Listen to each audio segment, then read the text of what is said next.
Hello everyone. Welcome to the What If Anime YouTube channel. Today, we're diving into an exciting new story that will take your imagination to the next level. Let's get started. What if Naruto signed Tiger summoning contract before Chunin exams? The final rays of sunlight bled across Konoha's horizon, painting the Hokage monument in hues of amber and gold. Uzumaki Naruto sat alone on the academy swing, his fingers wrapped tight around the ropes as his sandaled feet scuffed listlessly at the dirt below. The graduation celebration buzzed behind him, proud parents embracing their children, new headbands gleaming in the dying light. Naruto wasn't wearing one. Failed again, he muttered, his voice barely audible over the cheerful chaos behind him. The hollow ache in his chest felt like a physical wound. 3 times now. 3 times he tried to graduate, and 3 times he'd been left behind while everyone else moved forward. His hands trembled slightly as he gripped the swing ropes tighter. "It's not fair," he whispered, blinking rapidly to force back the tears threatening to spill. "I tried so hard." A shadow fell across him, breaking his spiral of self-pity.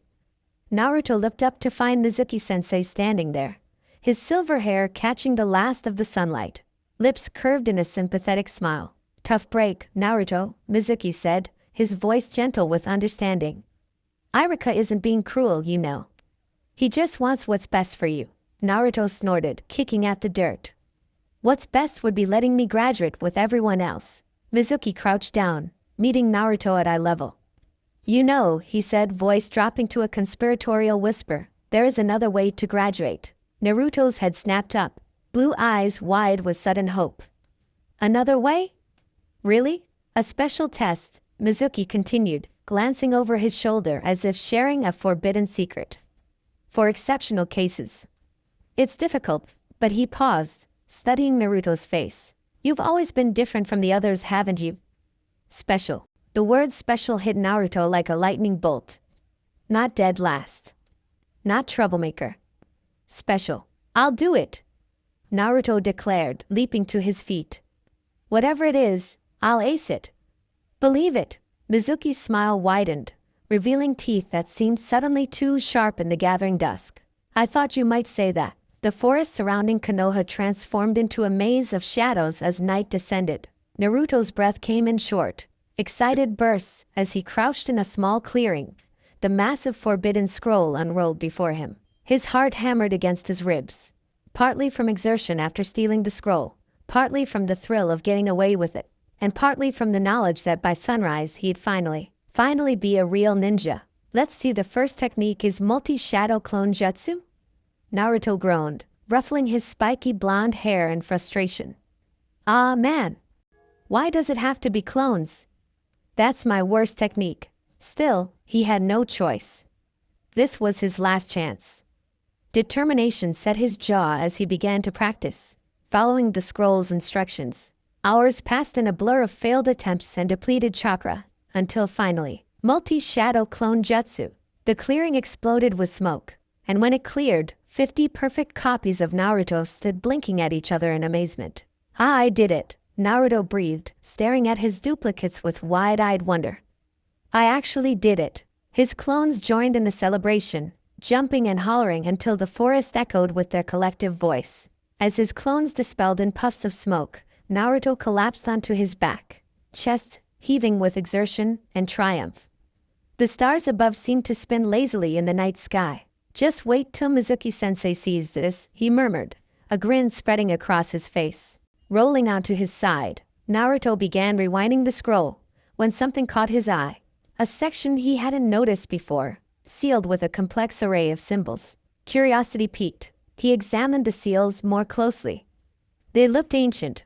The ink faded to a rusty brown that reminded him, uncomfortably, of dried blood. "What's this?" Naruto muttered, tracing the symbols with his fingertip. The moment his skin made contact, the seals flared with blue chakra, sending a jolt up his arm. He yelped, snatching his hand back. But it was too late. The seals were unraveling, the scroll unfurling further to reveal a hidden section. "Legendary Beast Contracts," Naruto read aloud, squinting at the elegant, archaic script. Beneath the heading were detailed descriptions of summoning contracts with various animal clans: eagles, monkeys, slugs, toads, snakes, and dozens more. Naruto's eyes widened with each passage. Whoa, so this is how the Hokage summons those giant animals. Near the end of the section, almost as an afterthought, was a subsection labeled Lost Contracts. Among these was a faded entry that caught Naruto's attention. Tiger Clan Summoning Contract. Last known signatory Senju Hashirama, first Hokage of Konohagakure. Status dormant. Below this entry was a small storage seal. Heart pounding with anticipation, Naruto channeled a tiny amount of chakra into it. The seal released with a soft pop, revealing a scroll case made of polished dark wood, and laid with amber and gold in a striped pattern. "This is so cool," Naruto whispered, carefully opening the case. Inside lay a scroll of heavy parchment, bound with cords of braided golden silk. With trembling fingers, Naruto untied the cords and unrolled the scroll. The parchment felt warm to the touch, almost alive. Inside was a column of elegant calligraphy explaining the contract, with a single name signed in blood at the top. Senju Hashirama, the first Hokage, Naruto murmured reverently, tracing the name with his finger. The blood signature, impossibly, still looked fresh, as if it had been signed yesterday instead of decades ago. The instructions below were clear. Sign in blood. Channel chakra. Form the hand signs. Naruto hesitated for only a moment. This was way beyond what Mizuki had asked for, but the opportunity seemed too perfect to pass up. If the first Hokage had used this contract, it had to be powerful. And power was exactly what Naruto needed if he was ever going to be acknowledged. All right, he decided, biting his thumb hard enough to draw blood.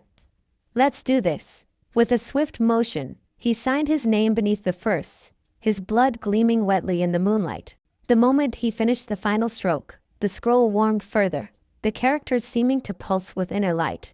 Following the instructions, Naruto smeared blood across his palm, formed the hand signs, and slammed his hand against the ground. Summoning jutsu. A surge of chakra drained from his body, far more than he'd expected. Smoke exploded outward, temporarily blinding him. As it cleared, Naruto blinked in confusion. Instead of the massive tiger he'd imagined, a small orange and black striped cub sat before him, golden eyes wide with surprise. "You're not what I expected," Naruto said, disappointment evident in his voice. The tiger cub bristled, tail lashing. "Well, you're not exactly what I expected either," it replied in a youthful but distinctly male voice. "The last human to summon one of us was the forest god himself." Naruto fell backward in shock. "You can talk." "Of course I can talk," the cub huffed, sitting back on his haunches and licking a paw delicately before passing it over his ear. "I'm Torshur of the Tiger Clan, son of Byakutsum, the Tiger King." "And you are?" "Uzumaki Naruto," he declared proudly, recovering quickly from his surprise. "Future Hokage of Konoha." Torshur tilted his head, studying Naruto with unnerving intensity. His golden eyes seemed to see through the boy, past skin and bone to something deeper. "Interesting," the cub murmured. "Very interesting. You have strange chakra, Uzumaki Naruto." Like fire and wind twisted together, was something else lurking beneath. He stood and padded closer, sniffing at Naruto curiously. "How did you find our contract?" "It was supposed to be sealed away after the forest god died." "Forest god?" Naruto echoed, confused. "The one you call the first Hokage," Torshur explained, sitting down and wrapping his tail around his paws. "He was a friend to all living things, and the only human the Tiger Clan ever deemed worthy of our alliance." His whiskers twitched with amusement. "Until now, it seems." Before Naruto could respond, a rush of displaced air and the sharp scent of sweat and steel alerted him to another presence. He whirled around to find Irika-sensei standing at the edge of the clearing, his face a storm of emotions: relief, confusion, and unmistakable anger. "Naruto!" Irika bellowed, striding forward. "Do you have any idea what you've done?" Naruto scrambled to his feet, instinctively moving to stand protectively in front of Torshur. "Irika-sensei, I found you!" he exclaimed, thinking quickly. "I did it! I learned a technique from the scroll. That means I graduate now, right?" Irika's furious expression faltered, confusion taking its place. "What? Graduate? What are you talking about?" "Mizuki-sensei told me about it," Naruto explained eagerly. He said if I learned a technique from this scroll, you'd let me graduate. Realization dawned on Irika's face, followed by alarm. Mizuki told you that? His eyes darted to the small tiger cub behind Naruto, widening further. And what is that? Before Naruto could answer, instinct made him look up. A whistling sound cut through the night air, and suddenly Irika was shoving him aside as a barrage of kunai sliced through the space where they'd been standing. I'm impressed you found him, Irika, came Mizuki's voice from the branches above. The silver-haired Chunin perched there, two massive shurikens strapped to his back, a cruel smile twisting his features. So that's how it is, Irika said grimly, pulling a kunai from his thigh where one of Mizuki's projectiles had struck. Blood trickled down his leg. I should have known. Naruto, Mizuki called down, his voice suddenly honeyed. Give me the scroll. Naruto looked between his two teachers, confusion and betrayal battling for dominance. What's going on? Mizuki-sensei, you said this was a special test. Mizuki laughed, the sound cold and sharp as breaking ice. And you believed me. So trusting, so desperate for approval. It would be pathetic if it weren't so useful. His smile vanished, replaced by naked greed. The scroll, Naruto. Now, don't give it to him, Naruto. Irika shouted. He tricked you. He wants the scroll for himself. Naruto's mind raced, trying to make sense of the situation. Why would Mizuki want the scroll? Why would he trick Naruto? Mizuki interrupted, his voice dropping to a conspiratorial tone. Do you want to know why everyone in the village hates you? Why you've been alone your entire life? Ice flooded Naruto's veins. What? No! Irika yelled. Mizuki, don't. It's forbidden. Mizuki's grin widened, revealing teeth that gleamed in the moonlight. 12 years ago, the nine-tailed fox attacked our village. You've been taught that the fourth Hokage killed it, but that's a lie. He couldn't kill it, so he sealed it away, inside a newborn baby. His eyes locked onto Naruto's. Inside you, Naruto. You are the nine-tailed fox. The words hit Naruto like physical blows. The world seemed to tilt beneath his feet, everything he thought he knew crumbling away. Suddenly it all made terrible sense. The cold stares, the whispered comments, the loneliness that had defined his existence. That's why everyone hates you, Mizuki continued, savoring each word. Why Irika hates you most of all? Because the fox killed his parents. You're a monster wearing human skin, and no one will ever accept you. Don't listen to him, Naruto. Irika shouted, but his voice seemed distant, drowned out by the roaring in Naruto's ears. Mizuki reached back, grabbing one of the massive shuriken from his back. Now die, fox brat. He snarled, launching the deadly weapon. Time seemed to slow. Naruto stood frozen, shock rendering him immobile as the shuriken spun toward him. Then suddenly Irika was there, shielding him with his own body. The shuriken embedded itself in Irika's back with a sickening thunk, drawing a pained gasp from the Chunin. Why? Naruto whispered, staring up at his teacher in disbelief. Blood trickled from the corner of Irika's mouth as he forced a smile. Because we're the same, Naruto. I know what it's like to be alone, to act the fool to get attention. His voice grew strained with pain but remained steady. And you're not the fox. You're Uzumaki Naruto of Konoha, my student, and I'm proud of you. Tears welled in Naruto's eyes, spilling over to track down his whiskered cheeks. How touching, Mizuki sneered, drawing his second shuriken. You can die together then. I don't think so, came a young but fierce voice. Torishir, momentarily forgotten in the chaos, leapt forward to stand between Naruto and Mizuki. Though small, the tiger cub's presence radiated power. This one has signed our contract. He is under the protection of the Tiger clan now. Mizuki laughed. A kitten? That's your protector, Naruto? Pathetic to the end, Torashi's golden eyes narrowed. Naruto, he said, not taking his gaze from Mizuki. I can help you fight, but I need your permission to form a partial bond. Our chakras will mingle temporarily. Do it, Naruto growled, anger surging through his confusion and pain. Whatever Mizuki said about the fox, one thing was clear. He'd hurt Irika-sensei, the one person who'd acknowledged Naruto. That was unforgivable. Place your hand on my head, Torishir instructed. Naruto did as he was told. The moment his palm touched Torashi's fur, chakra surged between them, orange and gold swirling together like liquid fire. A tingling sensation spread through Naruto's body, starting at his fingertips and racing along his nerves until it reached his core. His senses sharpened dramatically.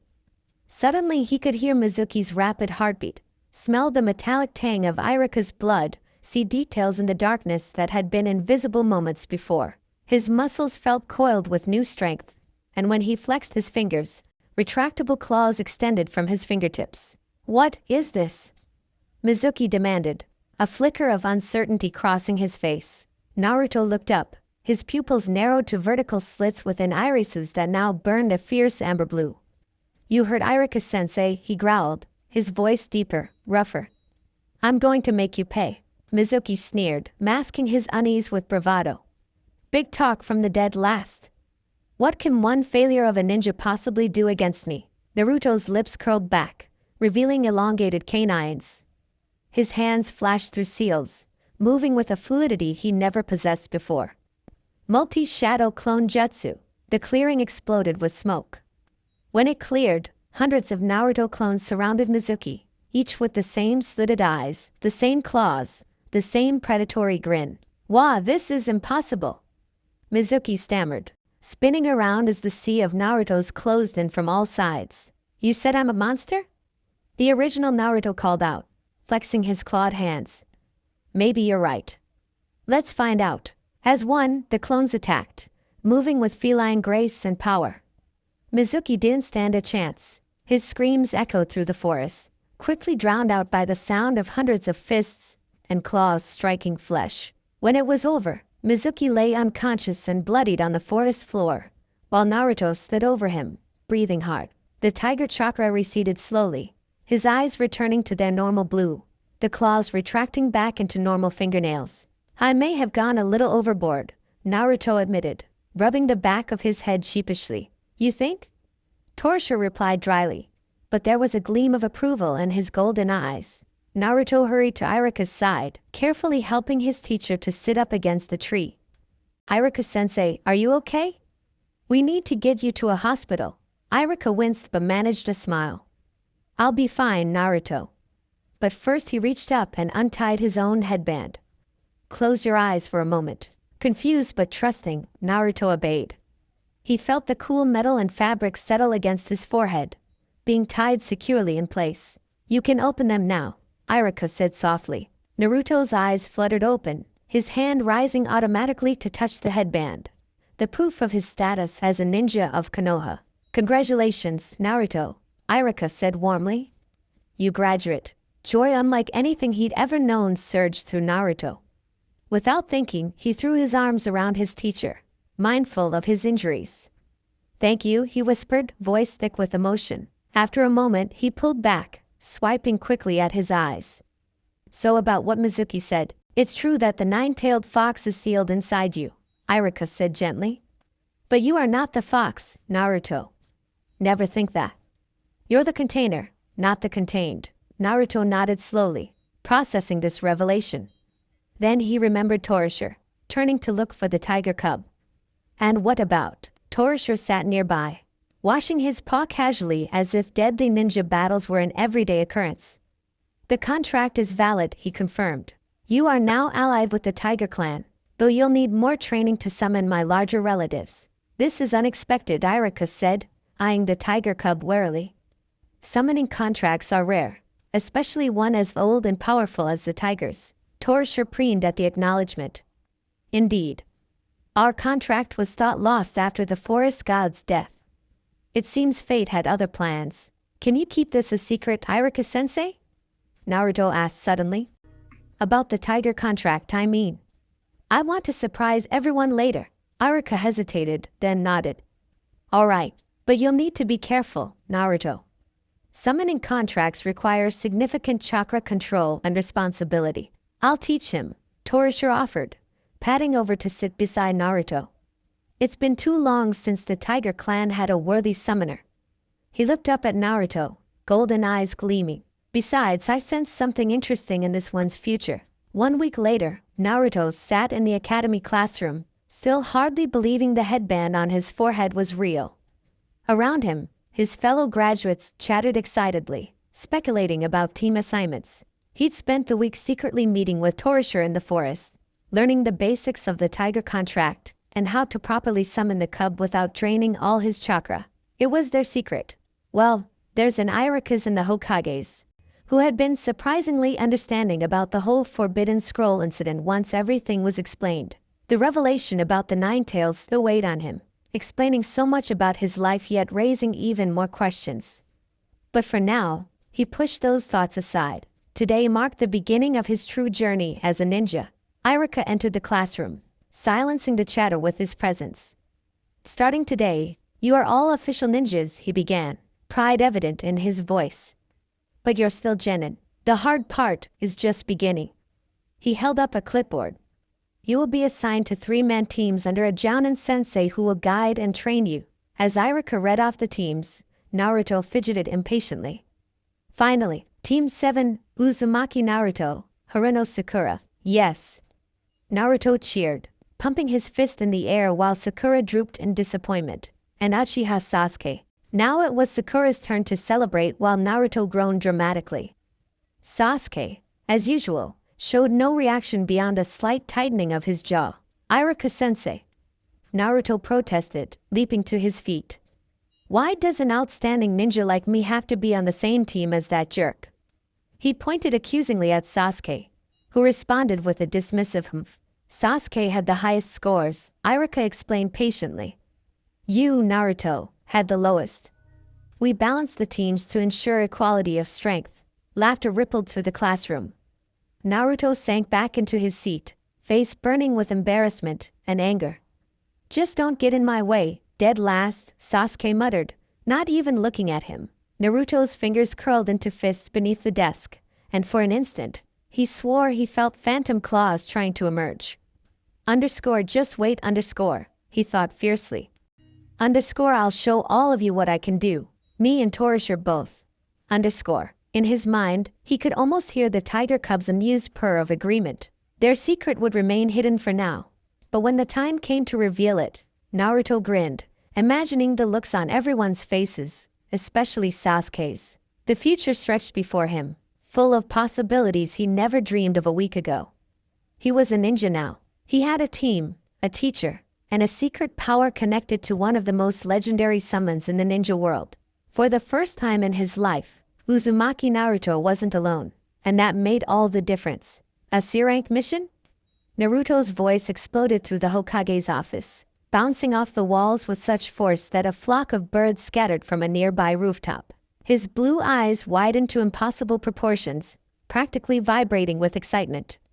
Finally! No more chasing stupid cats or pulling weeds. The third Hokage winced, pipe clenched between his teeth as a thin wisp of smoke curled toward the ceiling. Yes, Naruto. A C-rank escort mission. His weathered face creased with amusement despite himself. Though I am beginning to reconsider my decision. Don't worry, Lord Hokage. Kakashi drawled, his visible eye curved in what might have been a smile beneath his mask. One hand rested casually on Naruto's head, fingers digging in just enough to silence the boy's outburst. I'll keep them in line. Sasuke stood apart from the group, arms crossed, expression bored, though the slight tightening around his eyes betrayed his interest. Beside him, Sakura shifted nervously, tucking a strand of pink hair behind her ear. So who are we guarding? A princess? A feudal lord? Naruto bounced on his heels, undeterred by Kakashi's restraining hand. Someone super important, right? The Hokage's eyes twinkled. Send in our client, he called toward the door. The door slid open with a rasp of wood against wood. A burly old man staggered in, Sakebawa clutched in one meaty fist. The sharp, sour smell of alcohol hit Naruto's nostrils like a physical blow. His sense of smell had been unusually keen since forming the contract with Torishir a few weeks ago. What's this? The man slurred, bloodshot eyes sweeping over Team 7 with undisguised disdain. They're just a bunch of snot-nosed kids. He took another swig from his bottle, sake dribbling into his gray beard, especially the short one with the stupid face. He looks like an idiot. A vein throbbed in Naruto's forehead. Who are you calling short with a stupid? I am Tazuna, the man interrupted, drawing himself up with drunken dignity. Master Bridge Builder of the Land of Waves. You'll be risking your lives to protect me until I complete my bridge. It's very important. Super important, in fact. Risking our lives? Sakura echoed, her voice rising an octave. But this is just a C-rank mission. Standard precaution, Kakashi assured her, his tone casual.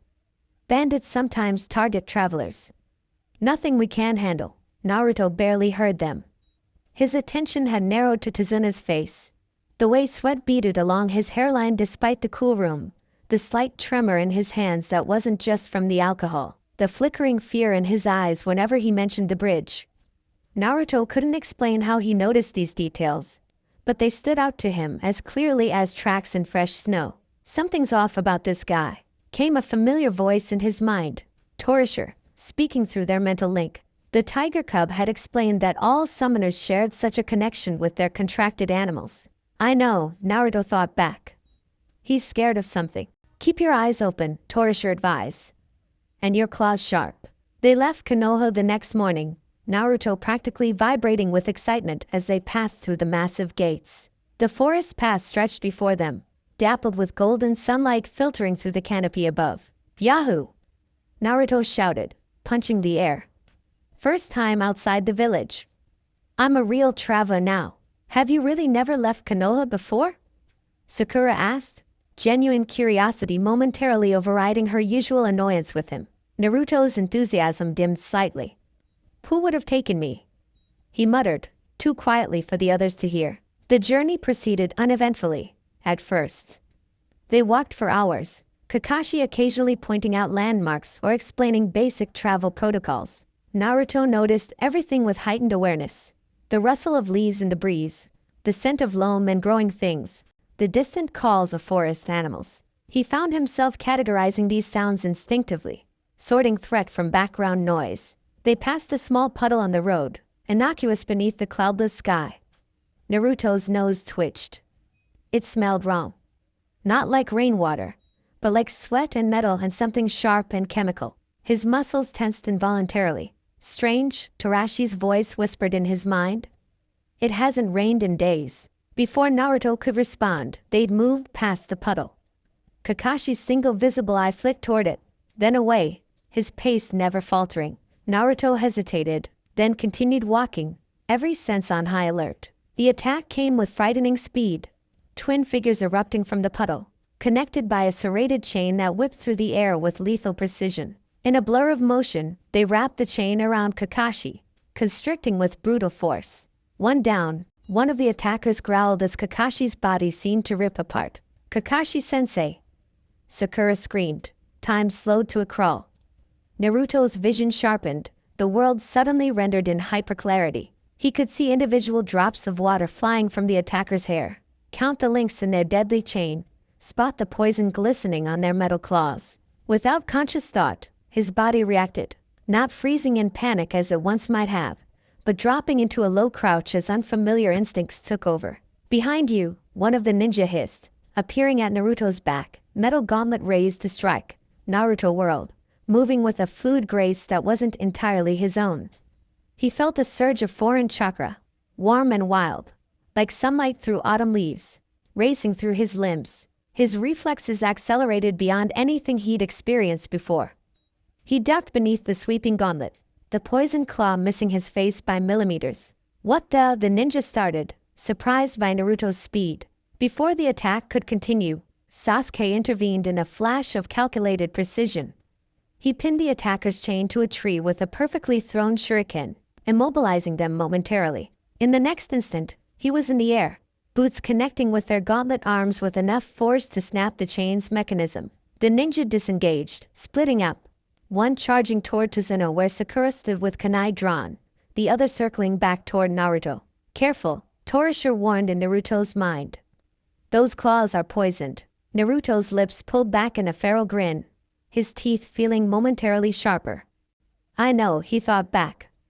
I can smell it. The attacking ninja lunged, gauntlet extended. Naruto sidestepped with milliseconds to spare, his body moving with an animal grace that felt both foreign and utterly natural. He grabbed the ninja's extended arm, using the man's momentum against him to slam him face first into the ground with surprising strength. Before Naruto could press his advantage, Kakashi reappeared, apparently having substituted himself with debris during the initial attack, and dispatched both ninja with efficient ease, capturing them in a tight hold. "Good job, Sasuke," Sakura, Kakashi said, his voice deliberately casual. His single eye swept to Naruto, lingering curiously. "And you too, Naruto."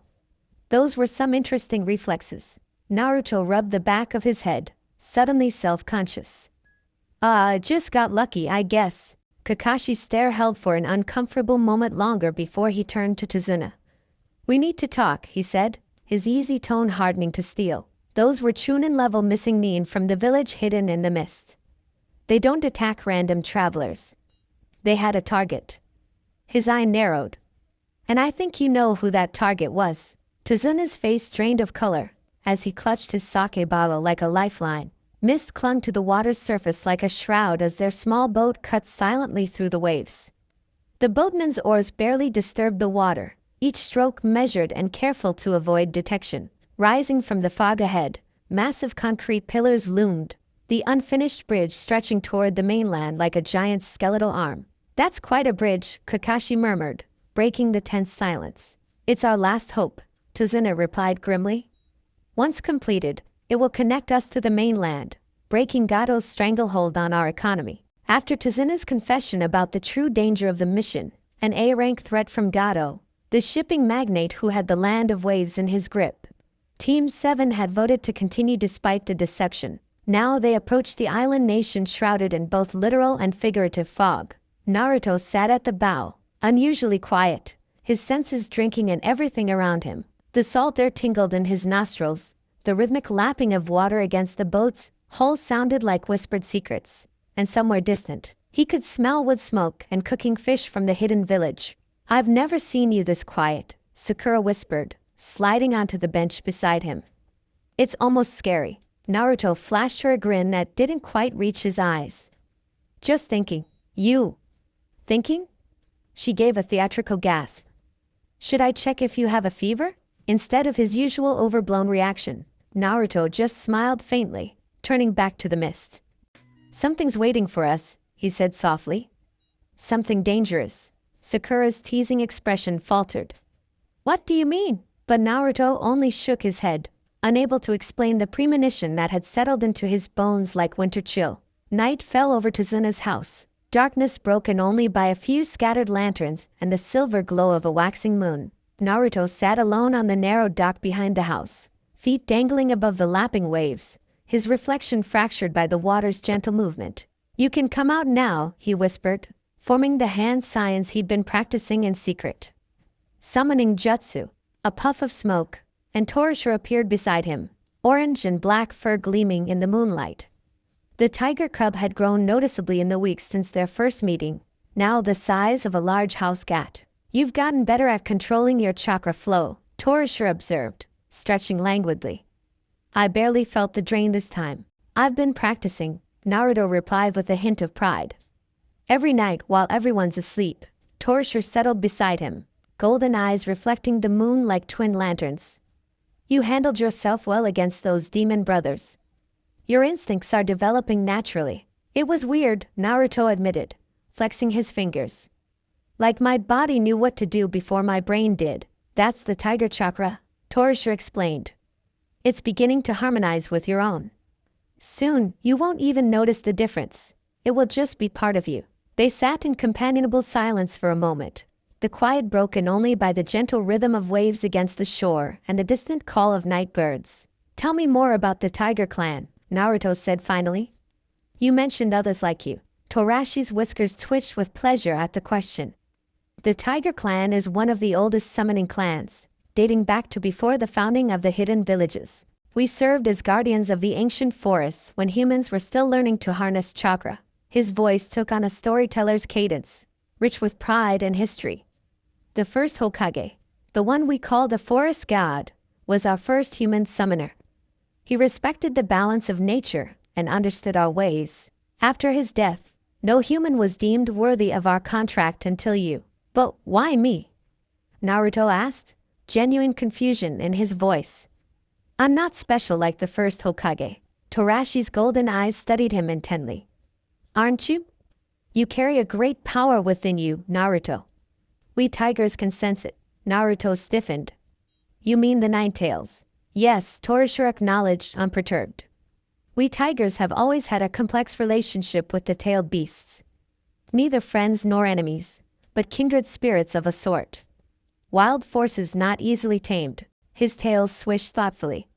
But there's more to you than just the fox. There's a resilience, a determination that reminds me of our own kind. So what happens now? Naruto asked. You teach me tiger techniques and I summon you guys in battle? Torashira made a sound suspiciously like a snort. It's not that simple. To truly master the tiger contract, you must understand our ways. Become one with our spirit. His voice lowered to a near whisper. And eventually you must meet the elders in the Tiger's Denver. Tiger's Den? Naruto echoed. A spiritual realm where the eldest and wisest of our kind reside, Torashira explained. A place between places, where time flows differently. Few humans have ever been permitted entry. Before Naruto could ask more, a twig snapped behind them. He whirled, hand automatically reaching for a kunai, but relaxed when he saw Kakashi emerging from the shadows. Interesting pet you have there, Naruto, the Jonin said casually, his single eye fixed on Torashira. Naruto scrambled to his feet. Kakashi-sensei. I can explain. Kakashi held up a hand, silencing him. No need. I suspected something was different about you since the encounter with the demon brothers. He approached slowly, crouching to meet Torashira at eye level. A tiger summoning contract, correct? Thought to be lost since the first Hokage's time. Torashira regarded Kakashi with regal composure. Your reputation precedes you. Copy Ninja Kakashi. Yes, Naruto has signed our contract, the first since the forest god. Impressive, Kakashi murmured, genuine surprise coloring his voice. And potentially very valuable. He straightened, turning to Naruto. I assume you've been keeping this secret for a reason? Naruto nodded vigorously. I wanted to surprise everyone when the time was right. Plus his voice dropped. After what Mizuki told me about the fox, I thought maybe I should keep one secret to myself, you know? Something softened in Kakashi's expression. I understand. Your secret is safe with me for now. His tone shifted to one of gentle warning. But summoning contracts aren't toys, Naruto. They require responsibility, respect, and significant chakra control. I'm teaching him, Torashira interjected proudly. He's learning our ways. Good, Kakashi said, straightening. You'll need every advantage for what's coming. The ninja who attacked us on the road were just the beginning. Whoever comes next will be Jounin level, at minimum. The moonlight caught the serious glint in his eye. Tomorrow, we begin real training. Sunlight filtered through the dense canopy of the forest, dappling the ground with shifting patterns of gold and shadow. The air hung heavy with moisture, carrying the rich sense of loam and growing things. Team 7 stood in a small clearing, faces upturned toward the towering trees surrounding them. Today's lesson, Kakashi announced, his tone deceptively casual, is about chakra control. Without another word, he placed one foot against the trunk of a massive tree, and then simply walked up its vertical surface as if it were level ground. Sakura gasped audibly as their sensei continued upward, defying gravity with each casual step, until he hung upside down from a branch, hands tucked nonchalantly in his pockets. Chakra control is about precision, not power, he called down to them. Focus too little chakra to your feet, and you'll slip off. Focus too much, and you'll blast the bark away and fall. Find the balance. He tossed 3 kunai that thudded into the ground at their feet. Use these to mark your progress. Begin. Naruto snatched up his kunai, excitement bubbling through him. This was exactly what he needed. Better chakra control would help with his tiger techniques. He charged the nearest tree with reckless enthusiasm, focusing chakra to his feet as instructed. 1 step, 2, then his foot blasted a chunk of bark away, and he tumbled backward with a yelp of surprise. This is harder than it looks, he muttered, rubbing his bruised head. Across the clearing, Sakura let out a delighted laugh. Naruto looked up to see her perched confidently on a high branch, feet secured to the wood with perfect chakra control. Excellent work, Sakura, Kakashi praised. Your theoretical knowledge and precise control are paying off. Sasuke managed several steps up his tree before the bark cracked beneath his foot, forcing him to slash a mark in the trunk before flipping backward to land in a crouch. His dark eyes narrowed with determination as he assessed his progress. Naruto glared at his own tree, the bark splintered where his chakra had blasted it away. He could feel Sasuke's competitive gaze on him, spurring him forward for another attempt. This time, he tried to rein in his chakra, imagining it as a controlled trickle rather than the flood he usually unleashed. 3 steps up before falling again. Better, but nowhere near good enough. The day progressed in a cycle of attempts, falls, and increasingly determined efforts. By late afternoon, Naruto's clothes were dirt-stained and his hands raw from repeatedly catching himself. Sakura had mastered the exercise hours ago, though she was now resting from chakra exhaustion. Sasuke had made steady progress, reaching nearly halfway up his tree. Naruto, however, had barely improved, a fact that gnawed at him like a physical pain. As twilight approached, Sakura headed back to Tazuna's house with Kakashi, while Sasuke remained, still doggedly working on his tree climbing. Naruto sat against his own tree, frustration etched across his face. "You're trying too hard," came a now familiar voice in his mind. "Not helping, Torishir," Naruto grumbled internally. "I'm serious," the tiger responded. "You're approaching this like a human, forcing your chakra. We tigers don't force anything.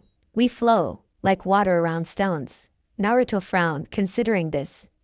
"How do I do that?" "Close your eyes," Torishir instructed. "Feel your chakra not as something you push, but as something that already exists in perfect balance with the world around you." Despite his frustration, Naruto obeyed, shutting his eyes and focusing inward. He could feel his chakra, wild and turbulent like a stormy sea, constantly pushing outward. Beneath it, he sensed something else. The warm, steady pulse of tiger chakra that had been growing within him since forming the contract. "That's it," Torishir encouraged. "Now don't try to control it, align with it." Naruto took a deep breath, imagining his chakra settling like water finding its level. He felt an unfamiliar calm spread through him, his usually chaotic energy smoothing into something more measured.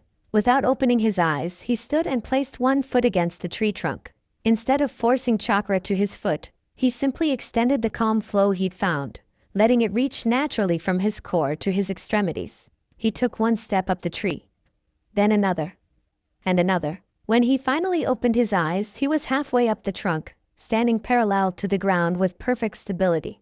"I did it!" he shouted, momentarily losing concentration and slipping, but catching himself before falling completely. Across the clearing, Sasuke paused in his own practice, dark eyes narrowing at Naruto's sudden progress. "How did you do that?" he demanded. Naruto grinned, scratching the back of his head. "I just stopped trying so hard, I guess. Let it flow naturally." Sasuke stared at him for a long moment, something unreadable flickering across his usually impassive face.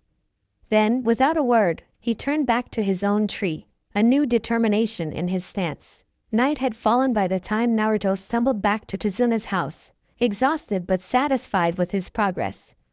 After a simple but filling dinner, he excused himself early, claiming fatigue from training. Instead of sleeping, however, he slipped out through his bedroom window, making his way silently into the forest.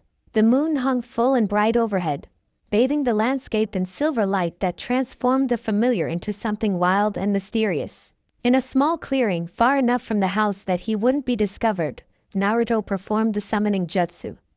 Torishir appeared in a puff of smoke, golden eyes gleaming in the darkness. "You've improved your chakra control significantly today," the tiger observed, circling Naruto with approval. "Now we can begin the real training." "Real training?" Naruto echoed. Torishir nodded solemnly. "Tiger-style taijutsu. Our fighting techniques emphasize speed, precision, and lethal efficiency." For the next several hours, Naruto trained under Torashi's exacting instruction. The tiger taught him to move silently despite his natural clumsiness, to balance on the narrowest branches, to strike with devastating precision rather than wild force. They worked on a fighting stance that kept Naruto's center of gravity low, his movements fluid and unpredictable. Tigers don't announce their presence before striking. Torishir explained as Naruto practiced a particularly difficult sequence of movements. We are silent until the moment of attack. Then, we are thunderous. By midnight, Naruto was drenched in sweat, muscles trembling with exertion. Yet he felt more alive than ever before, his body humming with new awareness. One more thing before we finish tonight, Torishir said, padding to the center of the clearing. Sit and meditate as I showed you. Naruto complied, crossing his legs and resting his hands on his knees, focusing on his breathing as Torishir had taught him. The tiger cubs circled him 3 times before sitting directly in front, their eyes level. Tonight, Torishir said solemnly, you will enter the tiger's den for the first time. Naruto's eyes widened. Really? How? Focus on my eyes, Torishir instructed. Let everything else fade away. Naruto stared into Torashi's golden eyes. They seemed to grow larger, deeper, until they were all he could see. Twin suns pulling him forward into their gravity. The world around him blurred, colors smearing like wet paint. A strange vertigo gripped him, as if he were falling upward into an endless sky. Then, with a sensation like breaking through the surface of water, everything snapped into sudden, startling clarity. He stood in a vast forest unlike any he'd ever seen. Ancient trees towered impossibly high, their canopies lost in mist above. Massive roots twisted across the ground, forming natural archways and chambers. Shafts of golden light pierced the canopy, illuminating motes of dust that drifted like tiny stars. The air felt thick with power, every breath filling Naruto with vitality. Welcome, Torishir said beside him, his voice deeper, more resonant than before, to the tiger's den. Naruto turned to find not the small cub he knew, but a young adult tiger, powerful muscles rippling beneath striped fur as he padded forward. You're bigger, Naruto exclaimed. Torashi's whiskers twitched with amusement. In this realm, we appear as our true selves, unbound by the limitations of the summoning in your world. He nodded toward a natural pathway between the massive trees. Come. The elders are waiting. They walked in silence through the primeval forest. Naruto felt eyes upon him, countless hidden watchers tracking his progress from the shadows between trees. Occasionally, he caught glimpses of striped forms moving in his peripheral vision, too quick to focus on directly. The path opened into a circular clearing dominated by an enormous flat stone, raised like a natural dais.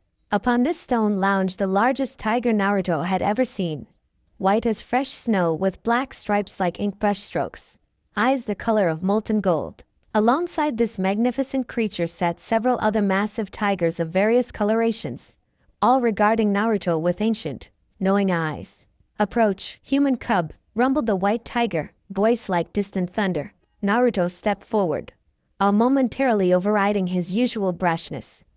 He could feel the immense power radiating from these creatures, wild, untamed, and older than human civilization. I am Bayako, the white tiger continued, leader of the Tiger Council and keeper of our ancient covenant.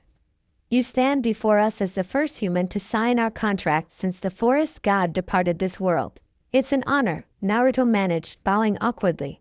A ripple of what might have been amusement passed through the assembled tigers. He has spirit, observed a tigress with unusually dark stripes. But is spirit enough?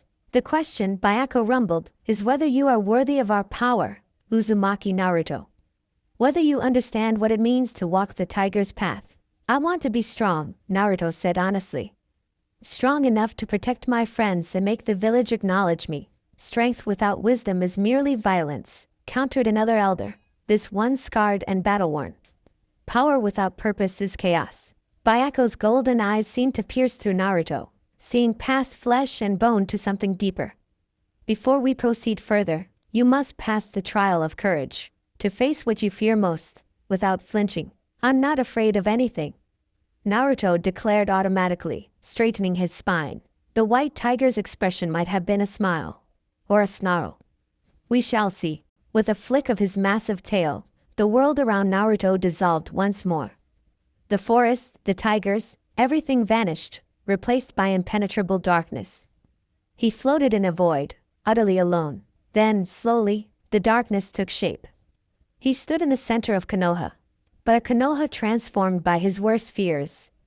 The streets were empty, buildings dark and shuttered. As he walked, people emerged from doorways and alleys, Villagers, shopkeepers, his classmates, his teachers. Their faces were masks of disgust and hatred. Monster, they whispered, the word passing from mouth to mouth like a contagion. Demon fox. No, Naruto protested, backing away. I'm not the fox. I'm Naruto. There is no Naruto, said a voice behind him. He turned to find Iruka standing there, eyes cold with loathing. There is only the fox wearing a boy's skin. Iruka-sensei, no. Naruto reached for him, but Iruka recoiled. Don't touch me, demon. One by one, everyone who had ever shown him kindness appeared, only to reject him with hatred and fear. The Hokage turned away in disgust. Tochi and Ayam from Ichiraka refused to serve the fox brat. Sakura and Sasuke declared they'd rather die than be on a team with a monster.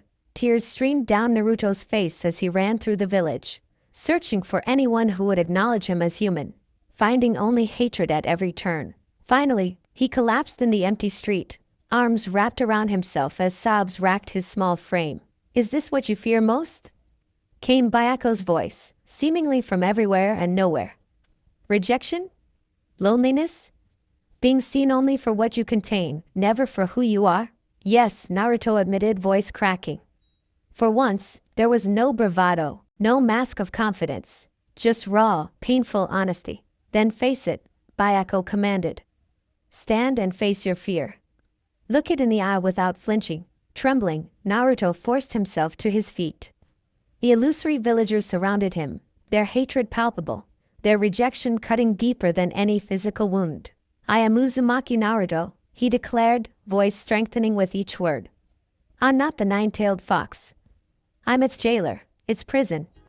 And one day, I'll be Hokage, and you'll all have to acknowledge me. As he spoke, something changed in his stance.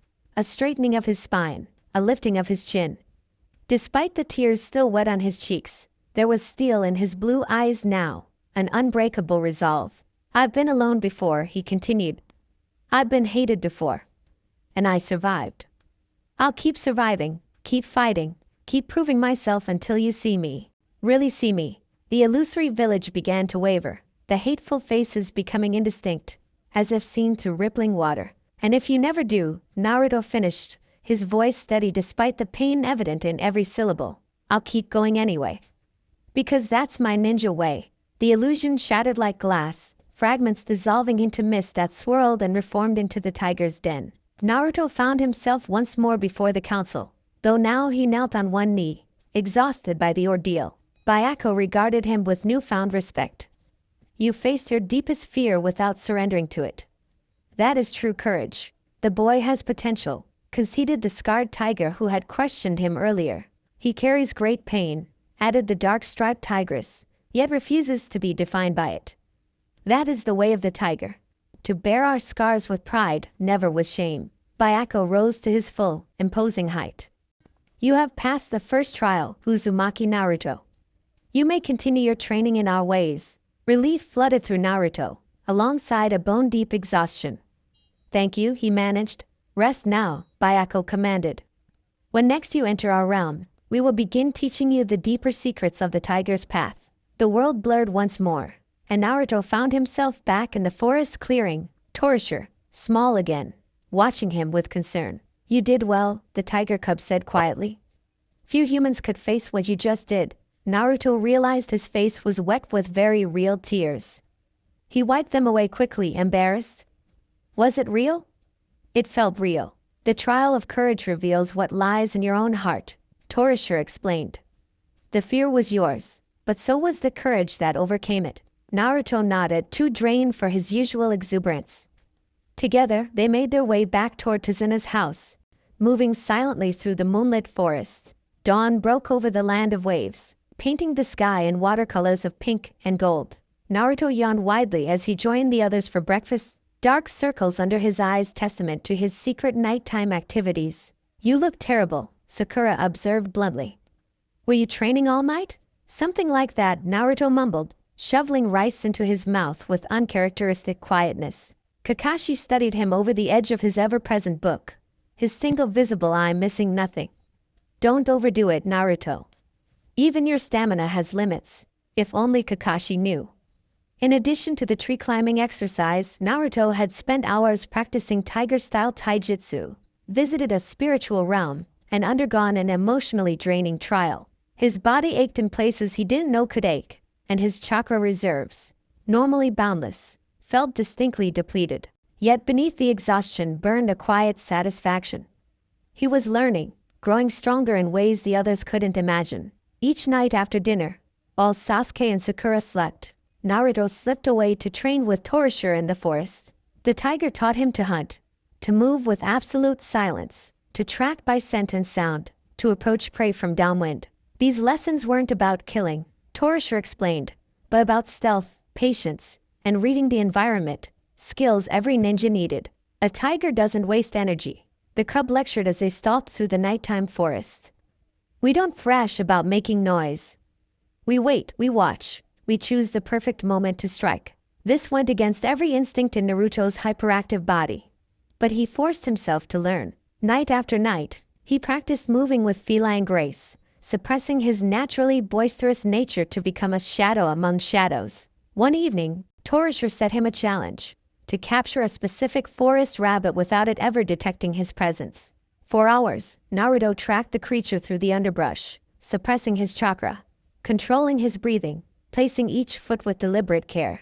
When he finally succeeded, gently catching the rabbit in a lightning-quick movement that left the animal more confused than frightened, Torashi's golden eyes shone with approval. "Release it," the tiger instructed.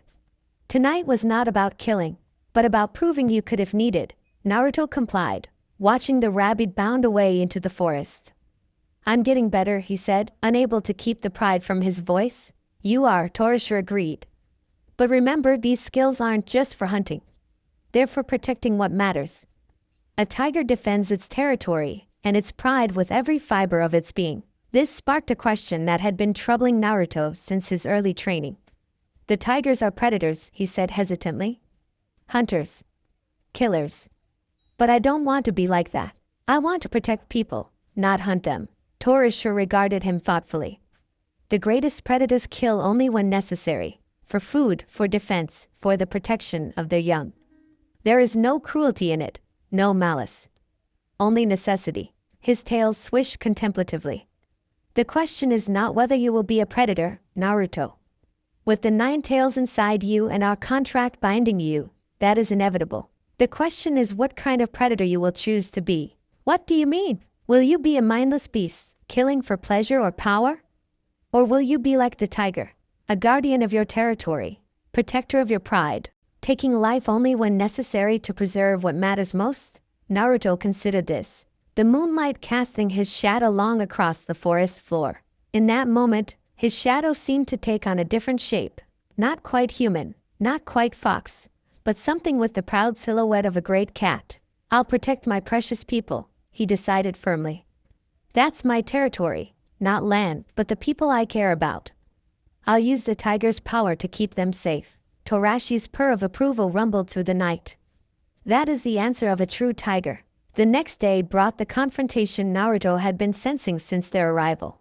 The appearance of Zabuza Momochi, demon of the hidden mist, and his battle with Kakashi amid artificial fog as thick as cotton. Unlike his previous self, Naruto didn't rush headlong into danger.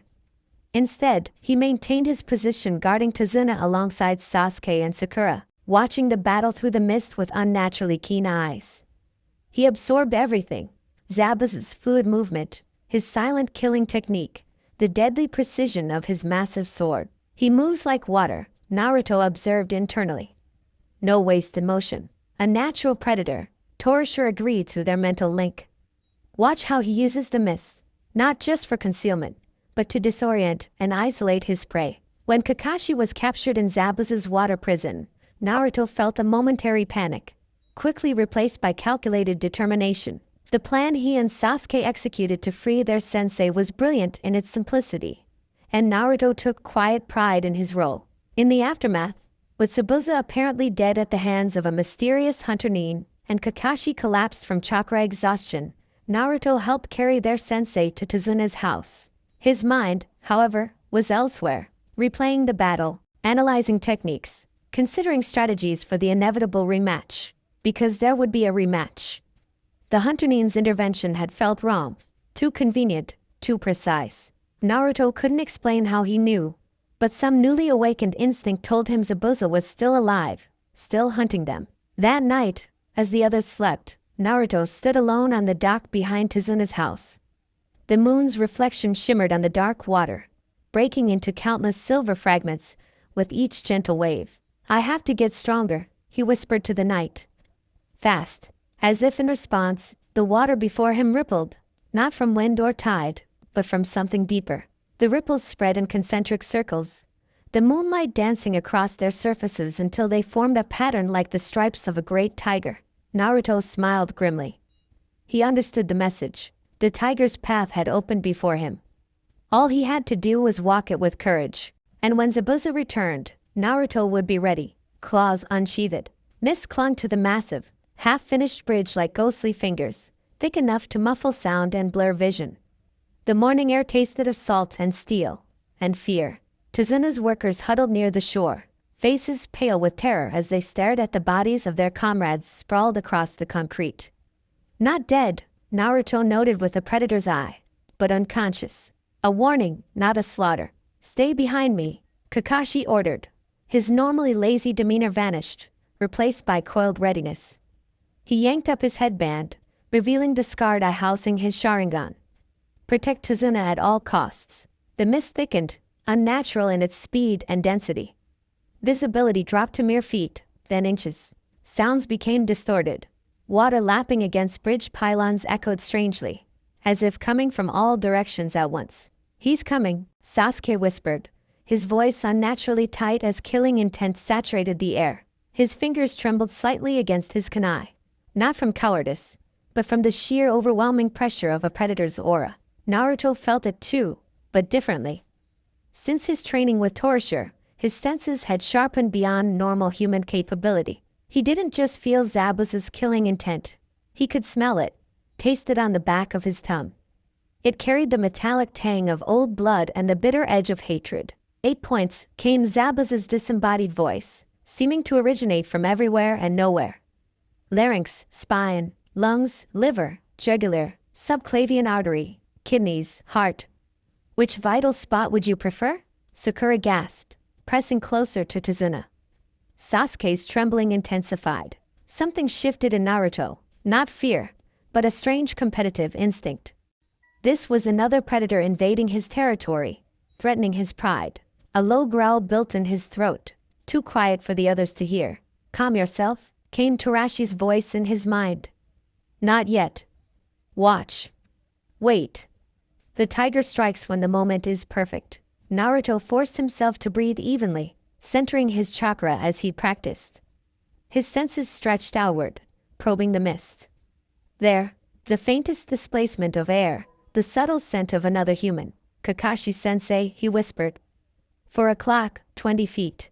Kakashi's eye flickered toward him in surprise, but he had no time to question Naruto's awareness. Zabuza materialized from the mist exactly where Naruto had indicated, massive sword already arcing toward Kakashi's midsection. The clash of steel on steel rang out as Kakashi blocked with a kunai, the impact sending vibrations through the bridge's surface.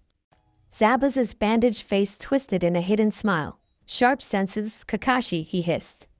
"But I'm not alone this time." Before anyone could react, ice crystals formed in the air around Team 7, swirling like deadly snowflakes before coalescing into a dome of mirrors that trapped Sasuke inside. A masked figure stepped through one of the mirrors as if it were a doorway, Saban needles glinting between slender fingers. "I'll handle this one," Sasuke declared, attempting to sound confident despite the tightness in his voice. Naruto tensed, ready to leap to his teammate's aid, but Kakashi's sharp command stopped him. "Stay with Tizuna. Sasuke can handle himself." The battle erupted in earnest, Kakashi against Zabuza in a lethal dance of blades and jutsu, while Sasuke faced the masked ninja within the ice mirror prison. Naruto stood guard beside Sakura, every muscle screaming with the need to act, to fight, to protect. "Patience," Torishir counseled. "The moment will come." The moment, as it happened, came too late. While Kakashi had ordered Naruto to remain with Tizuna, Tsunami's panicked arrival with news of attackers at the house had forced the split in their defenses. Kakashi, locked in combat with Zabuza, couldn't disengage. Sasuke was trapped in the ice mirrors. Sakura stood as Kazuna's last line of defense. Go, Kakashi had ordered Naruto between labored breaths. Protect the family. Racing back through the forest, heart hammering against his ribs, Naruto had found Inari standing victorious over two unconscious thugs. The boy's face tear-streaked but determined. The sight filled Naruto with unexpected pride and urgency. If Inari could find his courage, Naruto needed to return to his team immediately. Now, sprinting back across the bridge, Naruto skidded to a halt at the scene before him. The mist had thinned slightly, revealing Kakashi still engaged with Zabuza near the far end of the bridge. Closer, the dome of ice mirrors gleamed with unnatural brightness, reflecting fractured images of the battle within. What he saw froze the blood in his veins. Sasuke lay motionless on the concrete, his body bristling with Saban like a human porcupine. The masked ninja stood over him, more needles poised for a final strike. Something primitive roared to life inside Naruto. Not thought, not strategy, but pure instinct. His vision sharpened painfully, the world suddenly rendered in hyperclarity. His lips pulled back from teeth that felt too sharp in his mouth. Sasuke. The name tore from his throat, more animal than human. Naruto burst through the gap between mirrors, moving with a speed he'd never before achieved. He slid to his knees beside Sasuke's prone form, hands hovering uncertainly over the countless Saban protruding from his teammate's body. Why? Sasuke's voice came as a pained whisper, blood trickling from the corner of his mouth. Why did you come in here, idiot? Shut up. Just shut up and save your strength. Naruto's voice cracked with emotion. Sasuke's usually sharp eyes were dulled with pain, but a ghost of his familiar smirk flickered across his bloodless lips. I hated you, you know. I said shut up. Naruto gripped Sasuke's hand, alarmed by how cold it felt. You're going to be fine, my brother, Sasuke wheezed. I promised myself I'd kill him, but now his eyes locked onto Naruto's with sudden intensity. Don't let your dream die too, Naruto. His hand went limp in Naruto's grasp. Sasuke's eyes remained open, staring sightlessly at the sky. No, Naruto whispered, shock reverberating through him like a physical blow. No, no, no. Is this the first time you've seen a friend die in battle? Asked the masked ninja, voice soft and almost sympathetic behind the porcelain facade. This is the way of shinobi. We are tools to be used and discarded. Naruto didn't respond. Something was happening inside him, something vast and terrible, like a dam cracking under immense pressure. Grief transmuted into rage, pure and incandescent. Two distinct chakras surged within him, the familiar warm gold of tiger energy, and something else, something ancient and malevolent that burned like caustic fire. He was precious to you, the masked ninja continued, just as Zabuza is precious to me. For that, I will make your death quick. The ninja stepped back into a mirror, their reflection multiplying across every icy surface. Saban raised for a killing blow. Naruto didn't move, didn't look up. His entire being focused inward on the maelstrom building in his chakra network. Ninetales' chakra leaked through its seal, red, hateful, hungry for violence. It should have overwhelmed him, consumed him in mindless rage as it had consumed others before him. But it met something unexpected. The tiger chakra that had been growing inside Naruto since forming the contract. Gold met red, predator met predator, wild force met wild force. Instead of fighting for dominance, the chakras began to blend. What is this? Came Torashi's startled voice in his mind. The fox spirit. It's resonating with our chakra. Naruto's skin burned as visible chakra enveloped him. Not the pure red of the nine tails, but a strange, beautiful fusion of crimson and gold, swirling together like liquid fire. Where the fox chakra would have formed a shapeless cloak, this new energy took on distinctive patterning, stripes of deeper red against gold, undulating across his body like living tattoos. The masked ninja hesitated, Saban poised. What are you? Naruto rose slowly to his feet, head still bowed. When he finally looked up, his eyes had transformed, slitted pupils swimming in irises that flashed between azure blue and molten gold, as if two entities were sharing the same vision. I'm going to destroy you, Naruto said, his voice overlaid with a dual-toned growl. Steam rose from his body where the striped chakra touched the air, the bridge's surface cracking beneath his feet from the pressure. The ninja launched a barrage of saban from all directions. A day earlier, the attack would have riddled Naruto with needles. Now, his body moved on pure instinct, dodging with inhuman speed. The few saban that struck him were expelled immediately, pushed out by the regenerative power of his merged chakras. Impossible, the masked ninja whispered. My turn, Naruto snarled. His hands flashed through seals. Not the shadow clone technique as expected, but a summoning jutsu. The bridge shuddered as an explosion of smoke erupted beside him, massive and dense enough to momentarily obscure even the ice mirrors.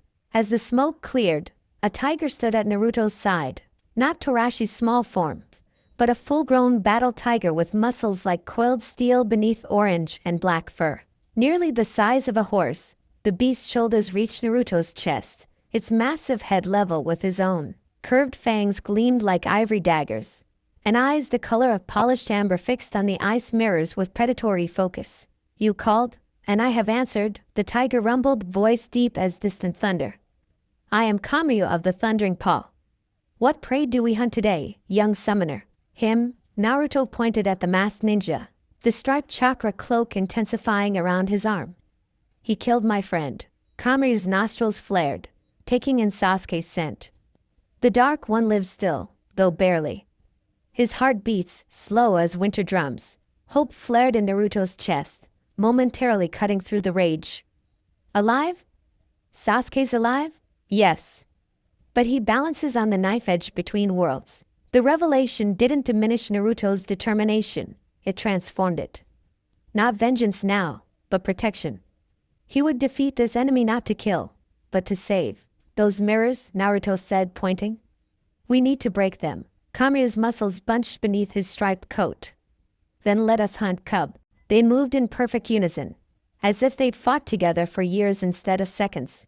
Kamryu launched himself at one mirror while Naruto attacked another, their combined assault forcing the masked ninja to frantically leap between reflections to avoid being caught. The ice, supposedly unbreakable, began to crack under their onslaught. When Naruto's chakra-enhanced fist struck, the surface spiderwebbed with fractures. Where Kamryu's massive paws connected, chunks broke away entirely. This can't be happening, the masked ninja gasped, voice losing its calm detachment.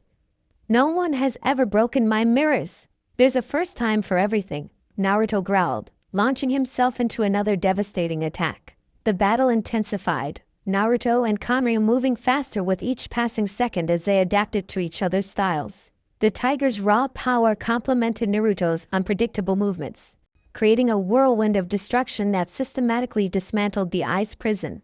Finally, with a sound like thunder in a frozen sky, the dome shattered. Thousands of ice fragments rained down, catching the weak sunlight breaking through the mist, transforming the battlefield into a kaleidoscope of refracted light. The masked ninja tumbled to the concrete, mask cracking from impact. They staggered to their feet, only to find Naruto already there, fist drawn back for a killing blow. The striped chakra swirling around his arm like a drill. His punch connected with devastating force, shattering the mask completely and sending the ninja sprawling backward across the bridge. Time seemed to slow as pieces of porcelain fell away, revealing a face Naruto recognized. The gentle-eyed youth he'd met in the forest days earlier while gathering herbs. You, Naruto faltered, his fists still extended. You're that person from the forest. The young man smiled sadly, blood trickling from the corner of his mouth. Yes. My name is Haku. I am Zabuza's tool, his weapon. The striped chakra around Naruto flickered as confusion warred with rage. Why? Why work for someone like him? Why try to kill Sasuke? For the same reason you fight for your friends, Haku answered simply. Because Zabuza gave my life meaning when I had none. When you have someone precious to protect, you become truly strong. His eyes drifted to Kamryu, who stood watchful at Naruto's side. As you have discovered, something in Haku's words resonated with Naruto, momentarily dousing the fire of his anger. The tiger fox chakra receded slightly, the stripes fading to a more subdued glow. Finish it, Haku said, closing his eyes in acceptance. That is the way of shinobi. Naruto raised his fist again, the striped chakra swirling, then hesitated. Within his mind, two voices competed for dominance. The nine tails urged violence, blood, death. But the tiger chakra resonated with something different. Not mercy, precisely, but a predator's pragmatism. A tiger killed to eat, to defend, to protect. Never for sport, never from hatred. No, Naruto said finally, the chakra cloak dissipating further. I won't kill you. Haku's eyes opened, genuine surprise flickering across his features. Why? Because I understand, Naruto said simply. Having someone precious, wanting to protect them. I get it. Something shifted in the mist then.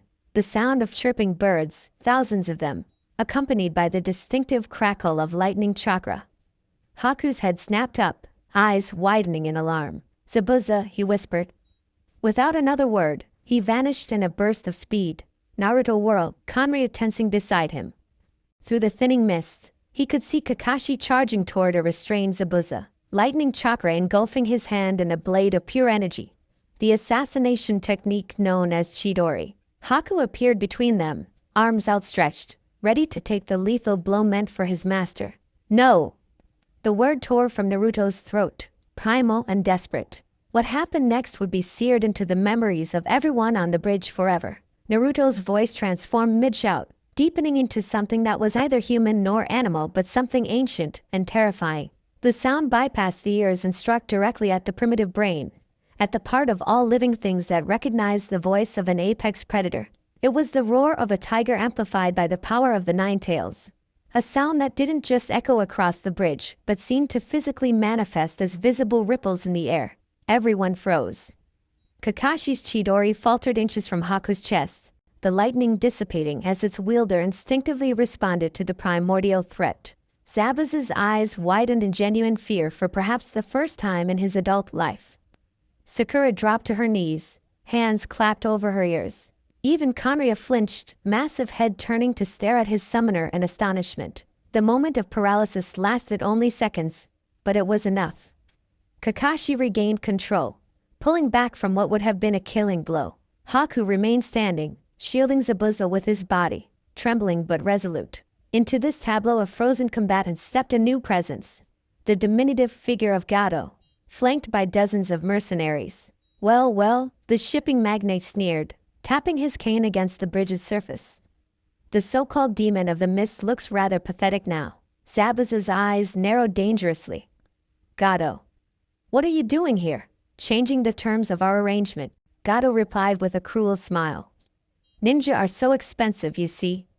It's much more economical to let you weaken each other than have my men finish the job. He gestured dismissively. You're fired, Zabuza. Permanently. Naruto watched the standoff from beside Kanryu, the last of the strike chakra fading from his skin. Confusion and exhaustion battled within him, the aftermath of channeling such powerful, conflicting energies. This changes things, Zabuza said to Kakashi, his voice rough but no longer hostile. I have no reason to fight you anymore. His gaze shifted to Haku, something unreadable passing between them. It seems our battle ends here, copy ninja. So it does, Kakashi agreed cautiously. Gato strode forward, stopping beside Haku's still prone form. This is the one who broke my arm, isn't it? Without warning, he drove his cane into Haku's face. Not so tough now, are you, freak? A murderous change came over Zabuza's features. You just made your last mistake. Despite his injuries, despite his arms hanging uselessly at his sides from Kakashi's attacks, killing intent radiated from him like heat from a furnace. Kakashi, I need a kunai. Understanding passed between the former enemies. Kakashi flipped a kunai towards Zabuza, who caught it in his mouth, his last functioning weapon. What followed was both horrific and awe-inspiring. Zabuza charged through the mercenaries like a force of nature, taking countless wounds but never slowing until he reached Gato. The shipping magnate's scream cut short as Zabuza drove the kunai into his throat, sending both of them tumbling over the bridge's edge into the churning water below. Silence fell, broken only by the groans of injured mercenaries and the distant cry of seagulls. Zabuza-san, Haku whispered, tears tracking down his pale face as he stared at the spot where his master had disappeared. The remaining mercenaries, leaderless and unpaid, looked at each other uncertainly. Then their gazes fixed on the village beyond the bridge, ripe for plundering. The village is still fair game, one called out, raising his sword. Let's take what Gato promised us. They advanced, only to stop short at the sight that awaited them. Naruto stood at the center of the bridge, Kamaria at his side, the striped chakra beginning to manifest once more around his body. Behind him, the villagers had arrived, led by Inari and armed with everything from fishing spears to kitchen knives. "You want the village?" Naruto called out, his voice carrying that strange dual-toned quality that sent shivers down spines. "You'll have to go through all of us." The mercenaries looked at the determined villagers, at Kakashi rising to his feet despite his exhaustion, at the massive tiger whose growl vibrated the very concrete beneath their feet, and most of all, at the boy with striped chakra swirling around him like living fire. They broke and ran.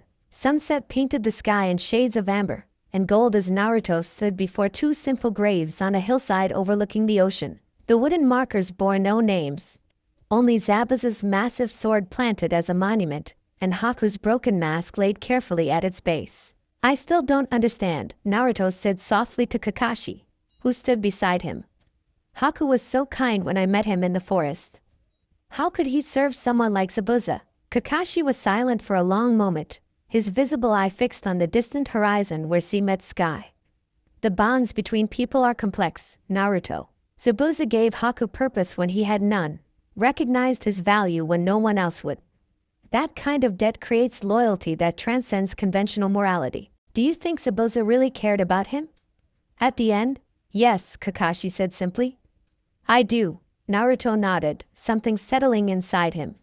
He placed a wild tiger lily, found during his forest training, on each grave. "They lived as shinobi," he said quietly.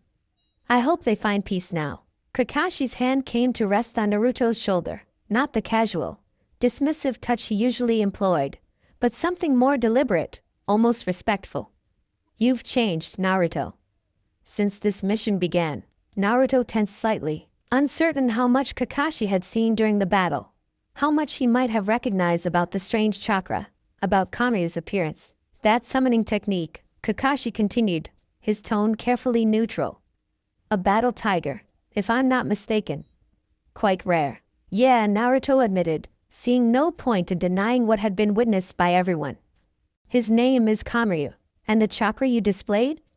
Kakashi's grip tightened slightly on Naruto's shoulder.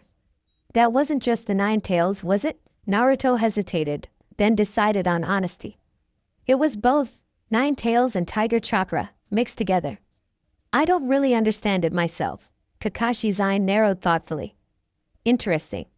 I've never seen anything quite like it." He paused. "Does the third know about this development?" "Not exactly," Naruto admitted.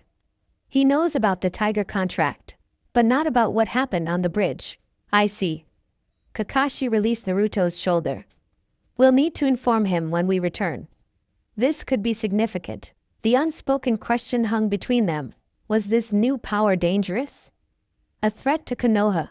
To Naruto himself? "It felt different," Naruto said, answering the unasked question. "Not like the stories about the nine tails. All hatred and destruction. When the chakras mixed, it was still wild, still powerful, but I remained in control. I could think. Choose. That's why you spared Haku," Kakashi observed. Naruto nodded. "The fox wanted blood. But the tiger," he searched for words to explain the complex instinct. "The tiger part of me understood that killing Haku wouldn't protect anyone. It would just be unnecessary death." A peculiar expression crossed what was visible of Kakashi's face. Something like pride mingled with caution. A tiger knows when not to kill. That's wisdom even many shinobi never learn. They stood in companionable silence, watching as the sun dipped below the horizon, setting the ocean ablaze with reflected fire. "The bridge will be completed tomorrow," Kakashi said finally. "We'll head home the day after." "What will happen to Haku?" Naruto asked suddenly.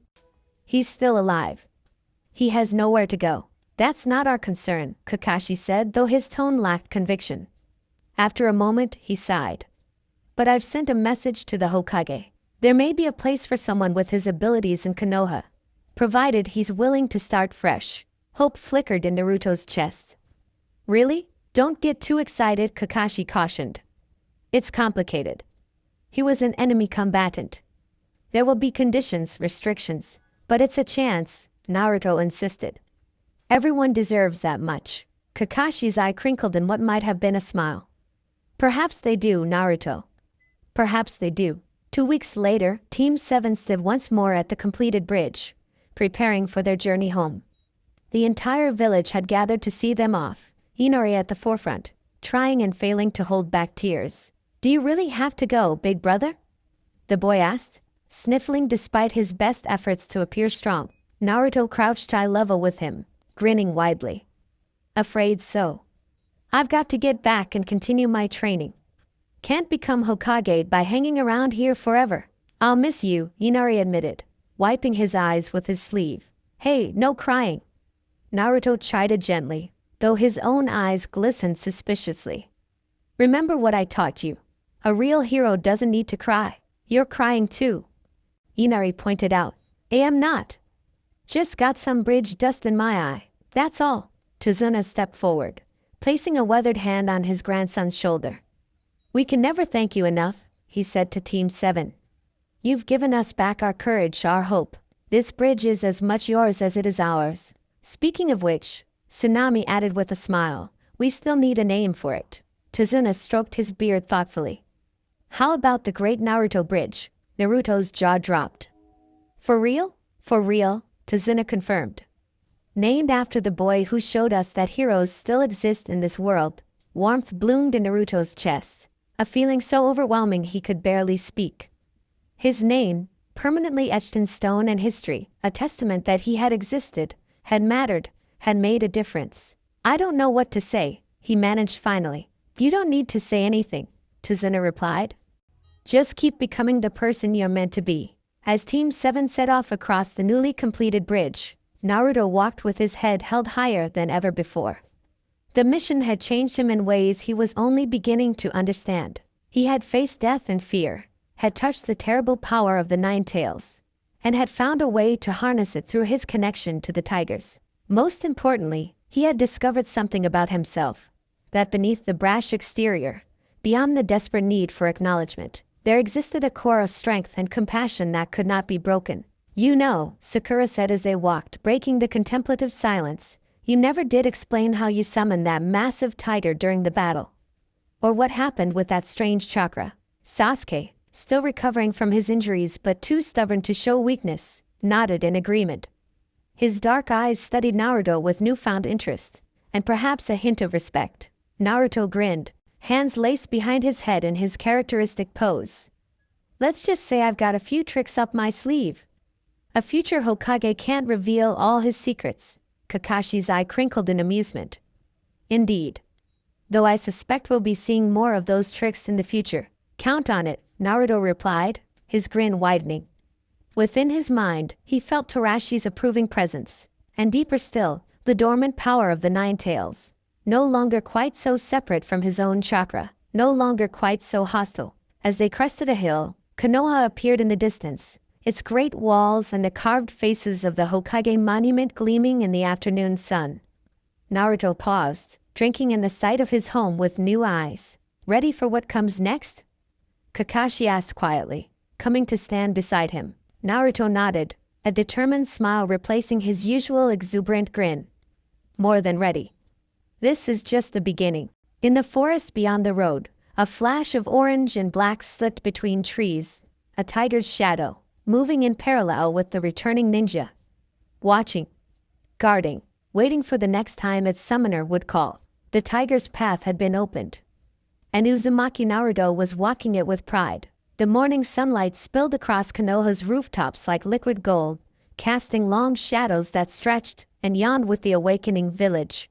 Naruto stood on the red bridge where Team 7 always met, hands jammed in his pockets, rocking back and forth on his heels with barely contained energy. The scent of cherry blossoms hung heavy in the air, mingling with the earthy smell of the stream below. Spring had arrived in full force, and with it, a restlessness that buzzed beneath his skin like electricity. "You're early," came Sakura's surprised voice as she approached, her pink hair catching the sunlight.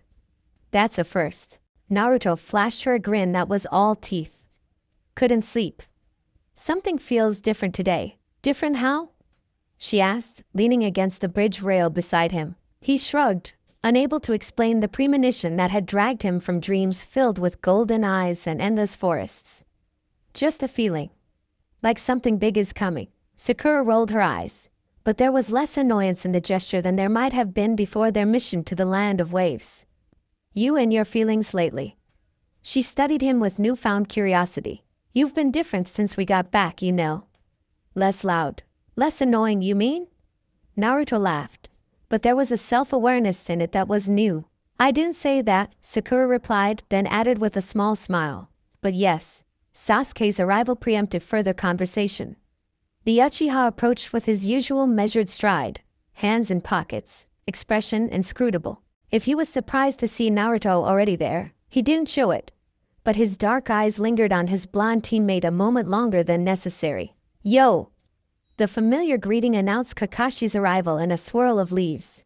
Only an hour late today, practically punctual by his standards. The Jounin's visible eye curved in what might have been a smile beneath his mask. Good news, my cute little Genin. I've nominated all 3 of you for the Chunin selection exams. The announcement landed like a lightning bolt. Sakura gasped. Sasuke's posture straightened almost imperceptibly, a flicker of hungry anticipation crossing his face. And Naruto, Chunin exams? He exploded, earlier composure forgotten in a burst of exuberance.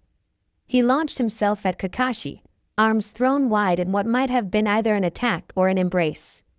That's awesome, Kakashi sidestepped neatly, leaving Naruto to windmill his arms as he narrowly avoided plunging into the stream. Yes, well, you've all grown considerably. His eye flicked to each of them in turn, lingering a moment longer on Naruto. Especially since your mission to the land of waves. From his sprawled position on the bridge, Naruto beamed up at his sensei. So we're gonna fight other genin? From other villages? That's generally how it works, Kakashi drawled, extracting 3 application forms from his vest pocket. Of course, participation is voluntary. Each of you must decide for yourself. I'm in. Naruto snatched a form, already imagining himself in battle, tigers at his side. The thought sent a thrill of anticipation coursing through him. Sasuke took his form with a quiet humph that somehow managed to convey absolute confidence.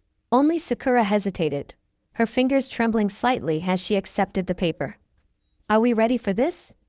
She asked, voice uncharacteristically small. That's for you to decide, Kakashi replied, his tone gentler than usual. The exams begin in 1 week. If you choose to participate, sign those forms and bring them to room 301 at the academy next Monday at 3 p.m. With a casual 2-fingered salute, he vanished in another swirl of leaves. The 3 genin stood in contemplative silence, each lost in their own thoughts about the challenges ahead. Well, Sakura finally said, carefully folding her application and tucking it into her weapons pouch. I guess we should start training extra hard this week.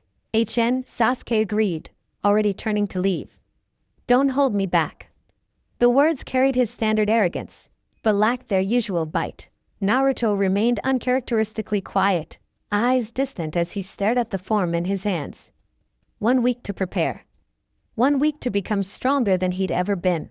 I won't just keep up, he murmured, too low for his teammates to hear. I'm going to show everyone what I can really do. The forest clearing lay bathed in silver moonlight, transforming the familiar training ground into something wild and primeval. Naruto sat cross-legged at its center, eyes closed, breath coming in slow, measured pulls. Around him, the night hummed with life, cicadas singing their rhythmic chorus, owls calling to one another across the canopy, small creatures rustling through underbrush. His senses, sharpened by weeks of training with Torishir, cataloged each sound, each scent, building a mental map of his surroundings without needing to open his eyes. A rabbit, 14 meters northeast. A fox, the irony not lost on him, hunting mice near the stream to the west. And something larger, approaching with deliberate stealth from the south. You're getting better at sensing my approach, came Torashi's voice as the tiger cub padded into the clearing. No longer the small cub from their first meeting, Torshir now stood nearly as tall as a full-grown dog, his striped coat gleaming like burnished copper in the moonlight. Naruto opened his eyes, a smile spreading across his face. You weren't exactly trying to hide, wasn't I? The tiger's whiskers twitched with amusement. The Chunin exams approach. I thought you might want to practice your awareness. How did you know about the exams? Naruto asked, uncrossing his legs and leaning forward with interest. Torture settled onto his haunches, tail swishing lazily across the forest floor. The Tiger Clan knows many things. We have watched the human villages since their founding. His golden eyes gleamed with ancient knowledge. And Byako wishes to speak with you about them. Naruto's breath caught. The Tiger Sage? Tonight? Now. Torashi's eyes locked with Naruto's, golden irises expanding until they seemed to fill the world. The familiar vertigo swept through Naruto as the physical world blurred and transformed. Colors bled into one another, sounds stretched and distorted, and then, clarity. The vast, primeval forest of the tiger's den materialized around him, massive trees stretching toward a sky veiled in perpetual twilight.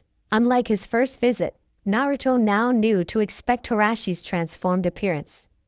The young adult tiger padded beside him, powerful muscles rippling beneath his striped coat. Together, they walked the winding path toward the great stone dais where the Tiger Council convened. Byako awaited them, magnificent white form lounging atop the ancient stone. The Tiger Sage's eyes tracked their approach, glowing like twin moons in the eternal dusk of the spirit realm. Uzumaki Naruto, the great tiger rumbled, voice like distant thunder.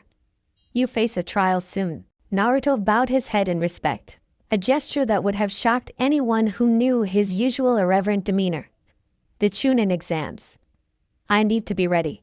Byaku's tail swished contemplatively. You seek strength. But what kind? The kind that will help me protect my friends, Naruto answered without hesitation.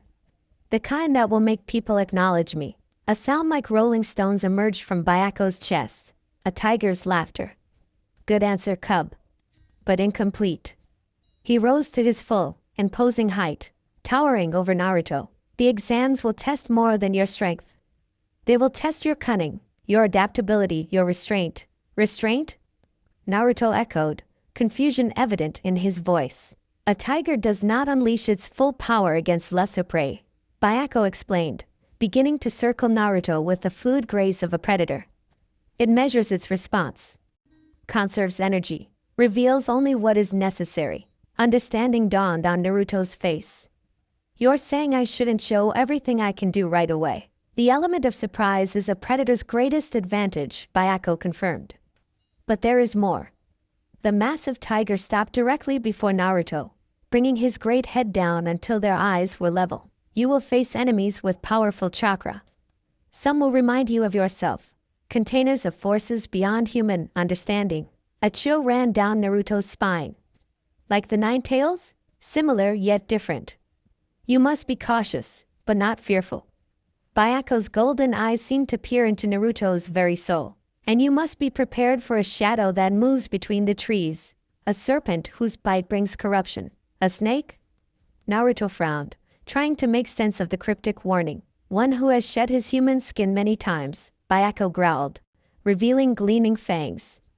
One whose scent carries death and forbidden knowledge. Before Naruto could ask for clarification, Byako raised a massive paw from beneath the padded foot, which seemed to contain impossible space.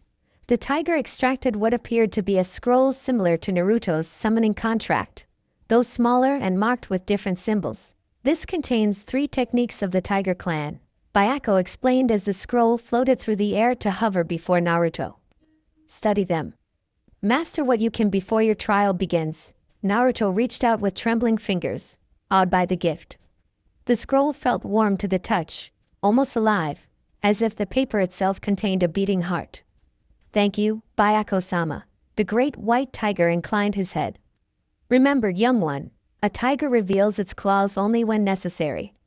But when it strikes to kill. The world began to blur once more, the massive trees of the tiger's den dissolving like mist before the morning sun. The last thing Naruto saw was Byaku's penetrating gaze, filled with ancient wisdom and something that might have been concern. Be wary, Uzumaki Naruto. The forest holds many secrets, and not all prey is what it seems. The bustling streets of Konoha felt transformed by the influx of foreign ninja. Distinctive headbands from sand, rain, grass, sound, and numerous other villages flashed in the sunlight as their wearers meandered through the market district. examining wares and sizing up potential competition. Naruto walked with Sakura and Sasuke toward the academy, hyper-aware of the charged atmosphere. Conversations hushed as they passed, curious and sometimes hostile eyes tracking their movement. The air practically crackled with competitive tension. Everyone staring, Sakura murmured, unconsciously moving closer to her teammates. "Let them," Sasuke replied, his posture radiating confident indifference. Naruto said nothing, but his senses worked overtime. Since receiving Byaku's scroll 3 days ago, he'd devoted himself to mastering the techniques it contained. The first, Tiger's heightened senses, enhanced his already sharpened awareness to preternatural levels. Now he could not only see and hear with incredible clarity, but could detect chakra signatures like distinct scents on the wind. And right now, those senses were screaming a warning about the 3 figures approaching from the side street ahead. Sand ninja, their headbands gleaming dully against desert-hued clothing. 2 boys, one with purple face paint carrying a bandaged bundle on his back, the other unremarkable except for the arrogant set of his shoulders. Flanking a girl with 4 blonde ponytails and a giant fan strapped across her back. But it was the 3rd figure that sent ice through Naruto's veins. A boy their age with blood-red hair, pale green eyes rimmed with black insomnia shadows, and a large gourd strapped to his back. The kanji for love stood out starkly on his forehead, a cruel irony given the killing intent that radiated from him in nearly visible waves. Most disturbing of all was what Naruto sensed beneath that killing intent, a chakra signature that resonated with something inside himself. Wild, ancient, hungry for violence. The 9 tails stirred within Naruto's seal, responding to the proximity of its kin. "What is it?" Sakura asked, noticing Naruto's sudden tension. "Those sand ninja," he murmured. "The redhead. Something's off about him." Sasuke's eyes narrowed as he studied the approaching trio. "You feel it too?" "Hard to miss," Naruto replied, surprised that Sasuke had acknowledged his observation. The 2 groups were set to intersect. Naruto considered changing course to avoid the confrontation, but before he could suggest it, the boy with face paint deliberately shouldered into him. "Watch where you're going, leaf brat," the sand ninja sneered, using his superior height to loom over Naruto. In the past, Naruto would have exploded with indignation. Now, remembering Byaku's words about revealing power only when necessary, he simply stepped back, hands raised in a placating gesture. "No problem here," he said with a deliberately disarming smile. "Just heading to the exams like everyone else." The sand ninja's eyes narrowed at the unexpected response. "You're taking the Chunin exams? Kids like you?" He barked a laugh. "Konoha must be desperate if they're sending babies." Sasuke stepped forward, dark eyes flashing. "If we're babies, what does that make you?" "The only one picking fights in the street seems to be you." The tension ratcheted higher. The sand ninja with the bandaged bundle began to unsling it from his back, murderous intent clear in his eyes. "Kankuro," the blonde girl warned, "not here.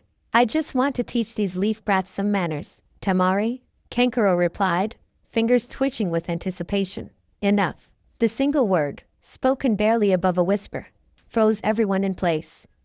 The red-headed boy hadn't moved, hadn't raised his voice, yet the command carried more menace than a shouted threat. "You're an embarrassment to our village," he continued, pale eyes fixing on Kankuro with cold disdain. "Chigara," Kankuro stammered, instantly dropping his aggressive posture.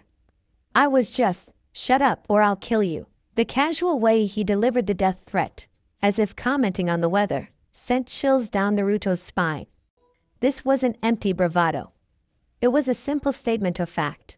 Gaara's attention shifted to Team 7, his gaze lingering on Sasuke before sliding to Naruto. When their eyes met, something electric passed between them, a primal recognition, predator acknowledging predator. "Your name," Gaara demanded, addressing Sasuke. "It's common courtesy to give your own name first," Sasuke replied coolly. A flicker of something, amusement perhaps, or annoyance, crossed Gaara's impassive features. "Gaara of the desert." "And you?" Uchiha Sasuke. Gaara nodded, then, unexpectedly, turned to Naruto. "And you?" "The one who smells of beast." Naruto stiffened, shocked by the accurate observation. "Uzumaki Naruto," he replied, injecting confidence into his voice despite the unease crawling beneath his skin. A faint, terrible smile curved Gaara's lips. Interesting. I look forward to killing you both. Without another word, he turned and walked away, his siblings hurrying after him like satellites caught in a deadly gravitational pull. What was that about? Sakura whispered once they were out of earshot. And what did he mean, smells of beast? Naruto and Sasuke exchanged glances, a rare moment of silent communication passing between rivals. Trouble, Sasuke said simply. Big trouble, Naruto agreed, watching the Sand siblings disappear around a corner. Within him, the Nine-Tails chakra roiled uneasily, while the Tiger chakra seemed to bristle in response to the threat. But nothing we can handle. Sasuke raised an eyebrow at Naruto's confidence but said nothing. Together, Team 7 continued toward the academy, the encounter having cemented a simple truth. The Chunin exams would be far more dangerous than any of them had anticipated. Room 301 buzzed with barely contained hostility. Genin from every participating village crowded the space, sizing each other up with the wariness of unfamiliar predators forced into proximity. The air felt thick with chakra and adolescent aggression, a potent combination that set Naruto's enhanced senses on edge. There are so many, Sakura murmured, green eyes wide as she surveyed the room. And they all look so intense. She wasn't wrong. Every face bore the hungry determination of young ninja with something to prove.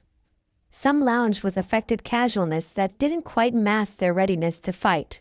Others made no attempt to hide their aggression, staring down anyone who met their eyes. Sasuke-kun. A familiar voice pierced the tension as Yamanaka Ino launched herself at the Uchiha, wrapping her arms around him from behind. I've been waiting for you. Sakura's expression transformed from nervous to outraged in an instant. Get your hands off him, Ino pig. As the two kunoichi fell into their usual bickering, the rest of the Konoha rookies gravitated toward them. Shikamaru and Choji from Team 10, followed by Kiba, Hinata, and Shino from Team 8. So all 9 rookies are taking the exam, Kiba observed with a feral grin, his Niken Akamaru perched atop his head. This should be interesting. Troublesome is what it'll be, Shikamaru muttered, hands jammed in his pockets. Naruto, who would normally have been at the center of the conversation, found himself oddly detached. His attention kept drifting across the room, cataloging threats, identifying the strongest chakra signatures. The technique from Byaku's scroll was working almost too well, bombarding him with sensory information. A team from Rain, chakra signatures like cold, still water. 3 sound ninja radiating aggressive intent, their chakra discordant and strange. The Sand siblings isolated in a corner, other competitors giving them a wide berth, and approaching their group now. A silver-haired Konoha genin with circular glasses and a chakra signature that felt off somehow, smooth and controlled on the surface, but with something else hidden beneath, like rot under fresh paint. You might want to keep it down, the newcomer advised, adjusting his glasses with a practiced gesture. You're attracting quite a bit of attention. He was right. The rookies' reunion had drawn hostile stares from around the room. Who are you? Sasuke demanded, shrugging off Ino's embrace. Yakushi Kabuto, the silver-haired genin replied with an easy smile. Something of a veteran of these exams, you could say. Veteran? Sakura echoed. You mean you've taken them before? 7 times, actually, Kabuto admitted with a self-deprecating laugh. So you're just a failure, Kiba snorted. Kabuto shrugged, unbothered by the insult. Perhaps. Or perhaps the exams are just that difficult.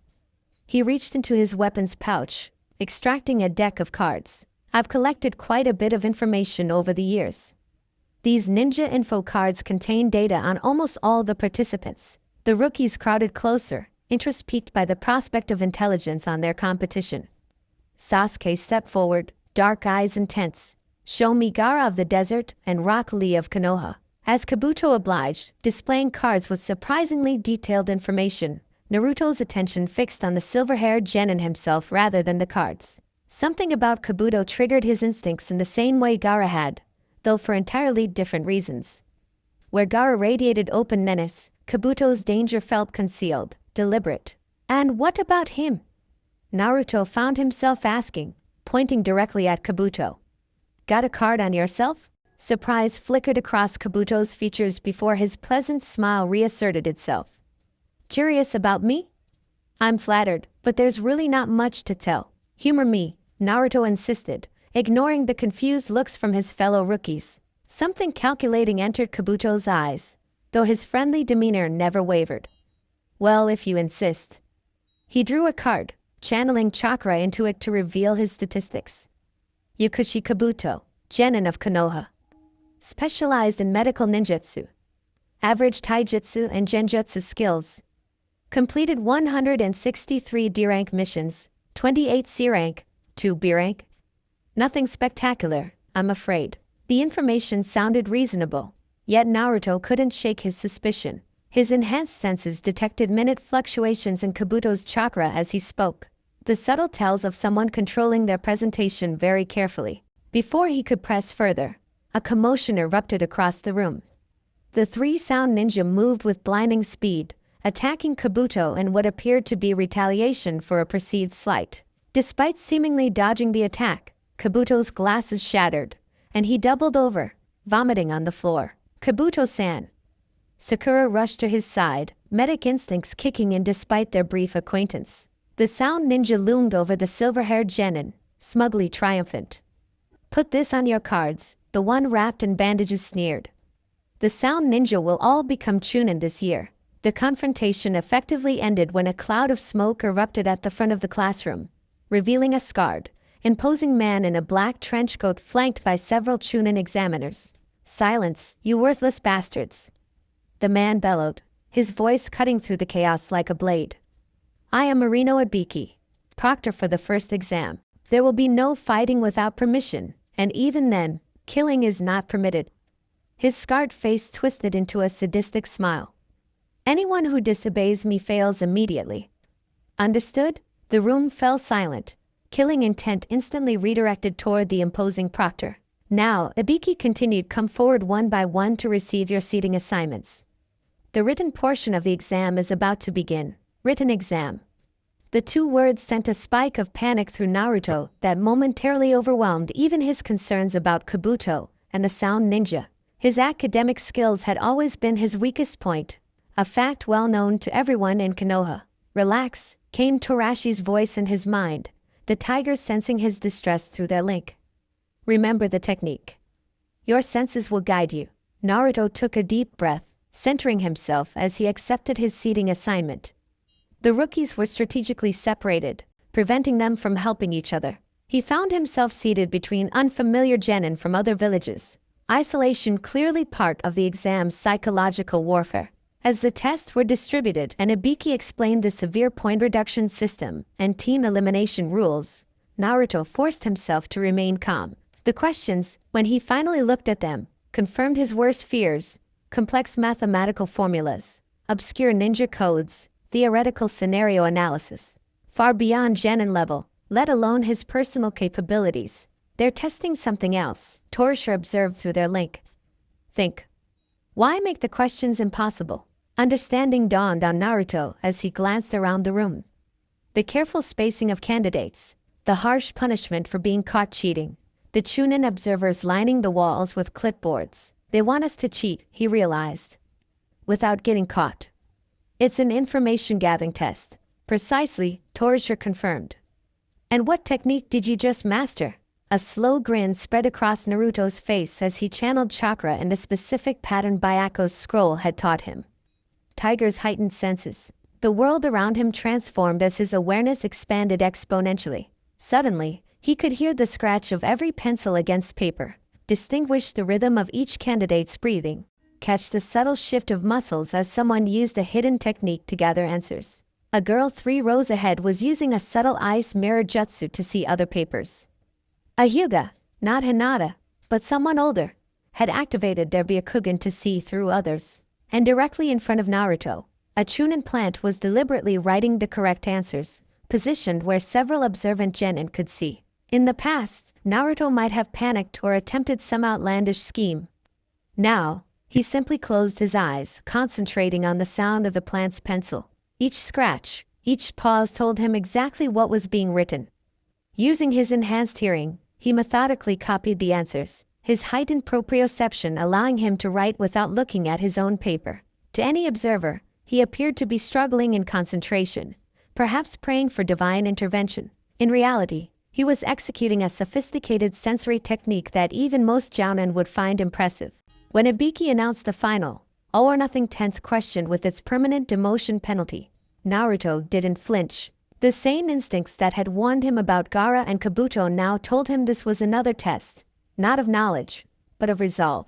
As teams began to drop out around him, fear of failure overcoming their ambition, Naruto remained steady. When the moment felt right, he slammed his hand on the desk, blue eyes blazing with determination. "Don't underestimate me," he declared, voice carrying to every corner of the room. "I don't care if I'm stuck as a genin for the rest of my life. I'll still become Hokage someday. I don't go back on my word. That's my ninja way." His outburst seemed to fortify the remaining candidates, stealing their resolve. Ibiki studied him with newfound interest, scarred face unreadable. "Is that your final answer?" the proctor asked, killing intent focused entirely on Naruto. "Believe it," Naruto replied, meeting Ibiki's gaze without flinching. A beat of silence. Then Ibiki's stern expression cracked into a grim smile. "In that case, everyone still here passes the first exam." The room erupted in confusion as Ibiki explained the true purpose of the test. Gathering information covertly and having the courage to face unknown danger. Just as the implications were sinking in, the window exploded inward in a shower of glass, and a banner unfurled as a woman with purple hair and a trench coat landed in a dramatic crouch. "No time to celebrate, maggots," she announced with manic energy. "I'm Mitarashi Anko, proctor for the second exam. Meet at training ground 44 tomorrow morning at 8 a.m. sharp." Her predatory grin widened as she surveyed the room. "And be prepared to lose at least half your numbers, because things are about to get bloody." The chain-link fence surrounding training ground 44 seemed to vibrate with ominous energy. Behind it, massive trees stretched toward the sky, their canopies blocking most of the sunlight, creating a permanent twilight beneath their branches. Strange sounds echoed from within, shrieks, growls, and slithering movements that sent shivers down the spines of even the most hardened genin. "They call this the Forest of Death," Anko announced with sadistic glee, pacing before the assembled teams like a jungle cat eyeing potential meals. "And soon you'll discover why."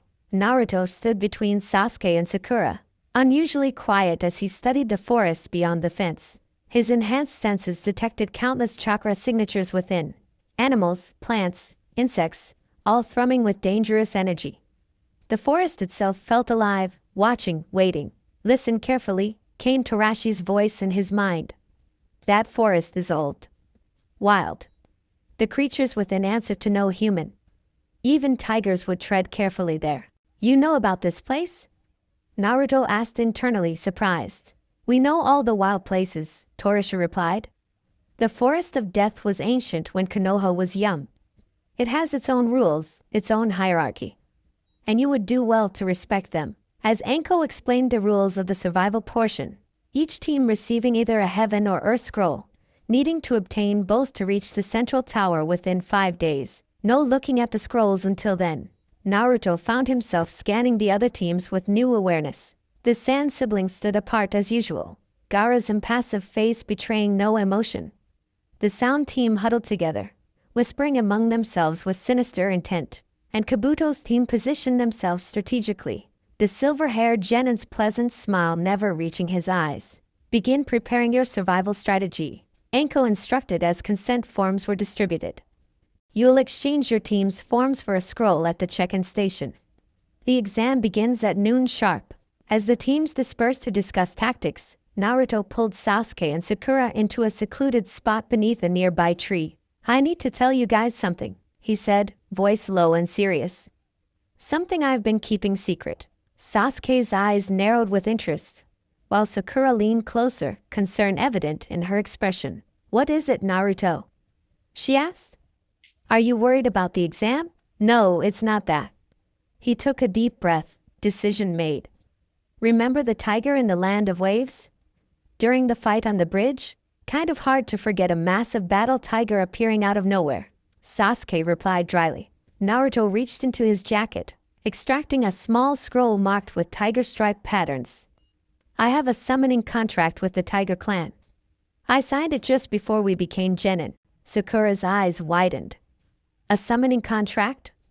But those are incredibly rare. Usually only Jounin have them. How did you get it?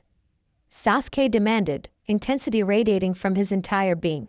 Naruto briefly explained finding the contract in the Forbidden Scroll the night he learned Shadow Clone Jutsu, glossing over certain details but conveying the essentials. I've been training with them in secret, he continued. Learning techniques, improving my senses. That's how I knew about Gaara yesterday. I could sense the chakra inside him. Understanding dawned on Sasuke's face. That's why you've been different lately. The reflexes, the awareness, the unusual chakra on the bridge. Naruto nodded. The tigers have been teaching me. And he hesitated, then committed fully. I think we should use their help in the forest. I can summon Torture to help us track, hunt, set perimeters. It would give us a huge advantage. Why tell us now? Sakura asked, genuine curiosity in her voice rather than accusation. Because this exam is more dangerous than any of us realized, Naruto replied, his usual bravado replaced by sober assessment. That Gaara guy is bad news. So are the Sound Ninja. And there's something off about Kabuto too. Your instincts again? Sasuke asked, and this time there was no mockery in the question. Yeah. And the tigers have warned me about something else. Someone dangerous who might be in the forest. Someone who smells of snakes. Sakura shivered despite the warm day. That sounds ominous. It is. Naruto's blue eyes were unusually serious. So I'm done keeping secrets from my team. We need every advantage we can get. A moment of silence followed his declaration. Then, to Naruto's surprise, Sasuke extended his hand. Show us what you and your tigers can do, the Uchiha said, something like respect flickering in his dark eyes. Let's get through this forest alive. Naruto gripped Sasuke's hand, feeling a shift in their relationship. Not friendship exactly, but partnership. Count on it. Sakura placed her hand atop theirs, completing the circle. Team 7, she said simply.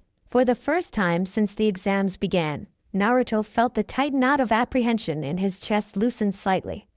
Whatever waited for them in the forest of death, they would face it together.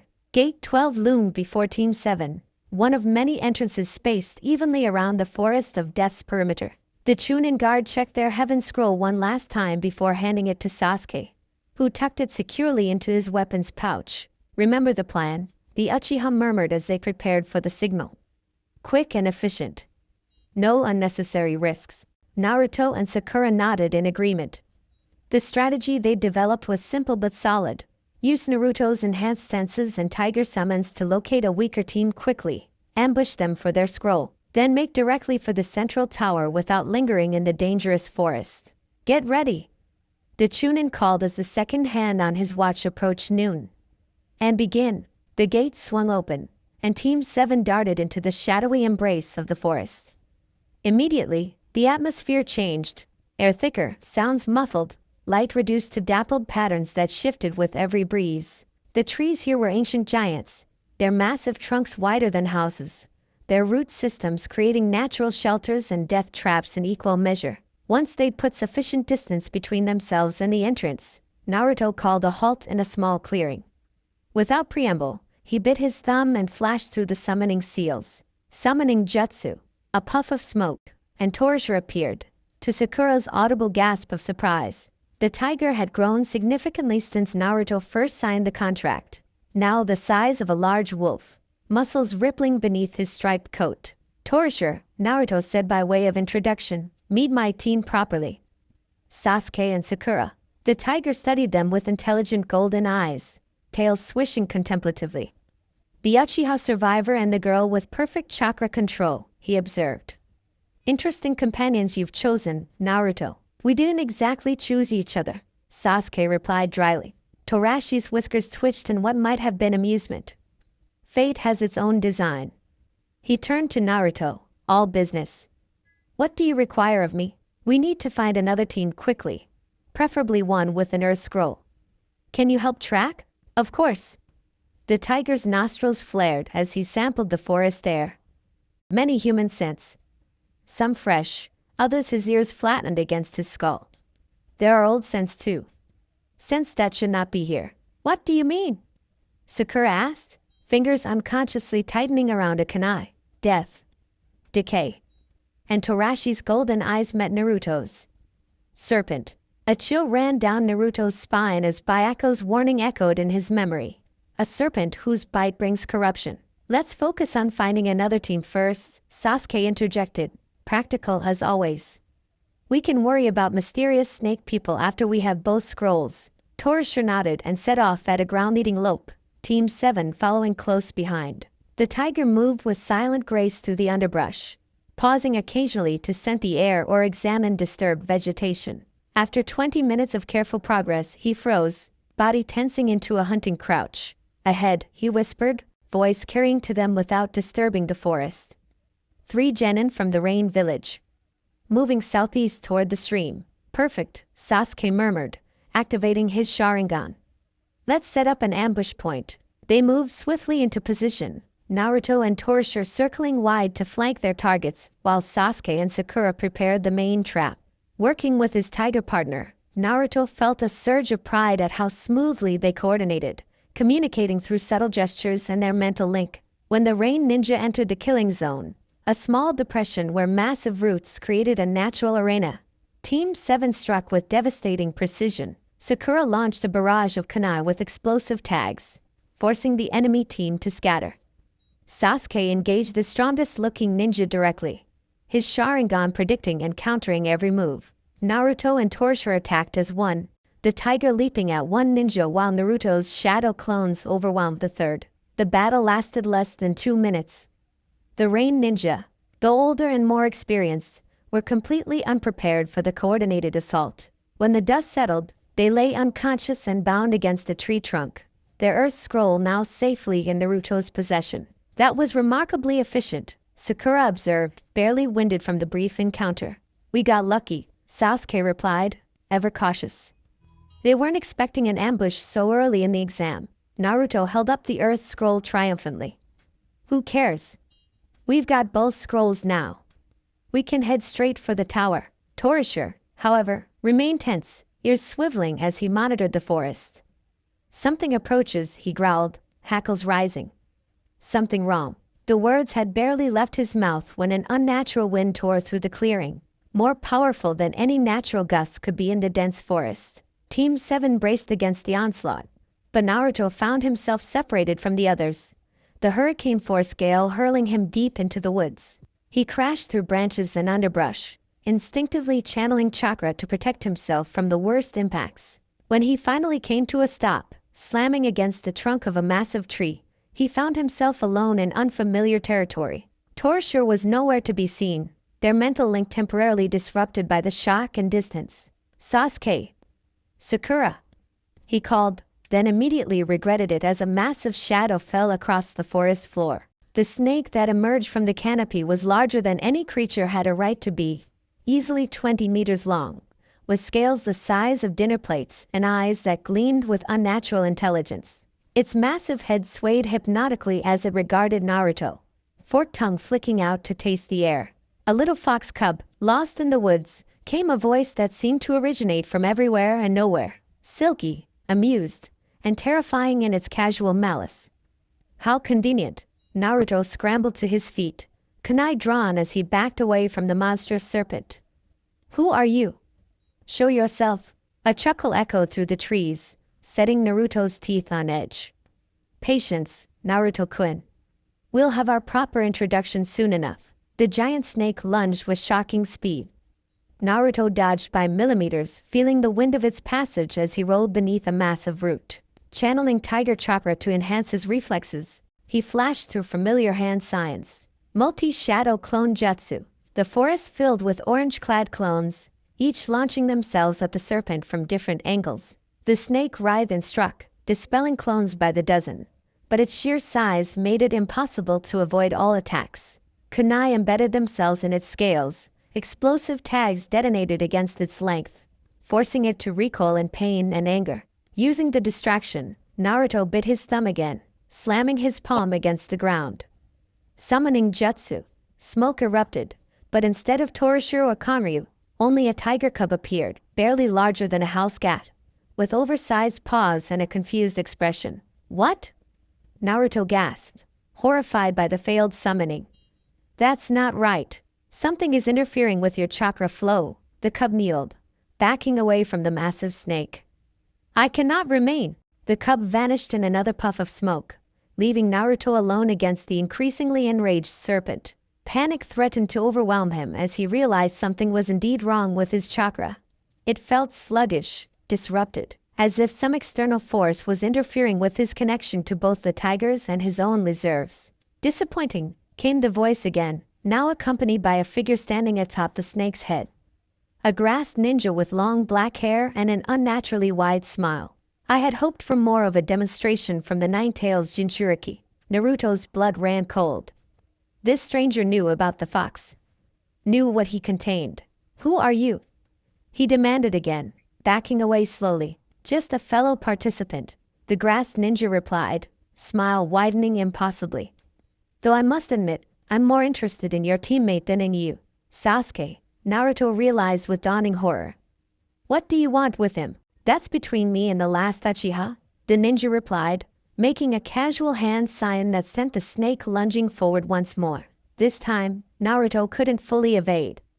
The massive head caught him in a glancing blow, sending him crashing through underbrush and skidding along the forest floor. Pain exploded through his ribs as he collided with a tree trunk, momentarily stunning him. When his vision cleared, the grass ninja stood directly before him, studying him with unsettling intensity. The tiger contract is an unexpected complication, the stranger mused, head tilted at an unnatural angle. I'd heard rumors the QB brat had acquired a summoning ability, but tigers? Fascinating. Naruto tried to stand, but his body wouldn't respond properly.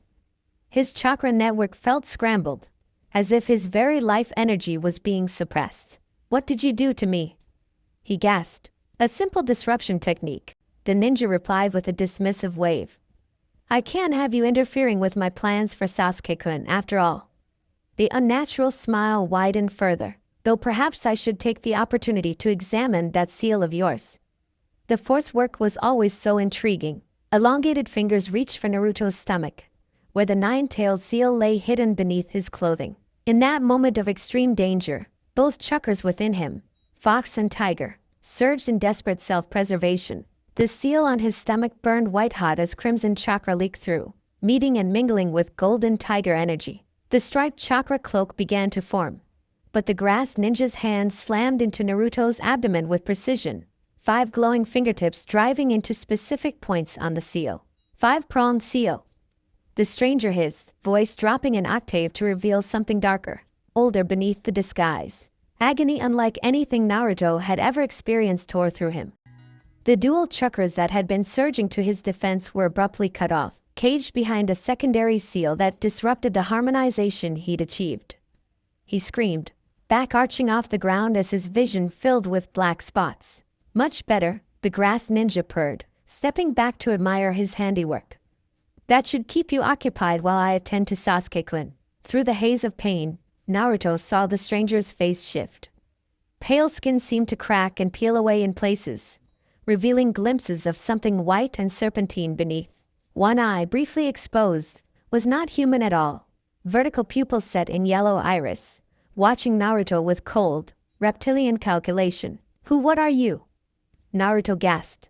The stranger's tongue, far too long to be human, flicked out in amusement. Someone beyond your comprehension, fox cub. He made a casual gesture, and the massive snake coiled around its master. If you survive our little encounter, perhaps we'll meet again someday. For now, sleep. A tail swipe from the giant serpent caught Naruto squarely in the chest, sending him flying through the air. The last thing he saw before consciousness fled was the strange ninja melting into the forest, heading in the direction where Sasuke and Sakura waited, unaware of the predator stalking them. No, Naruto whispered as darkness claimed him. Sasuke, Sakura, then nothing but the silent, indifferent shadows of the forest of death.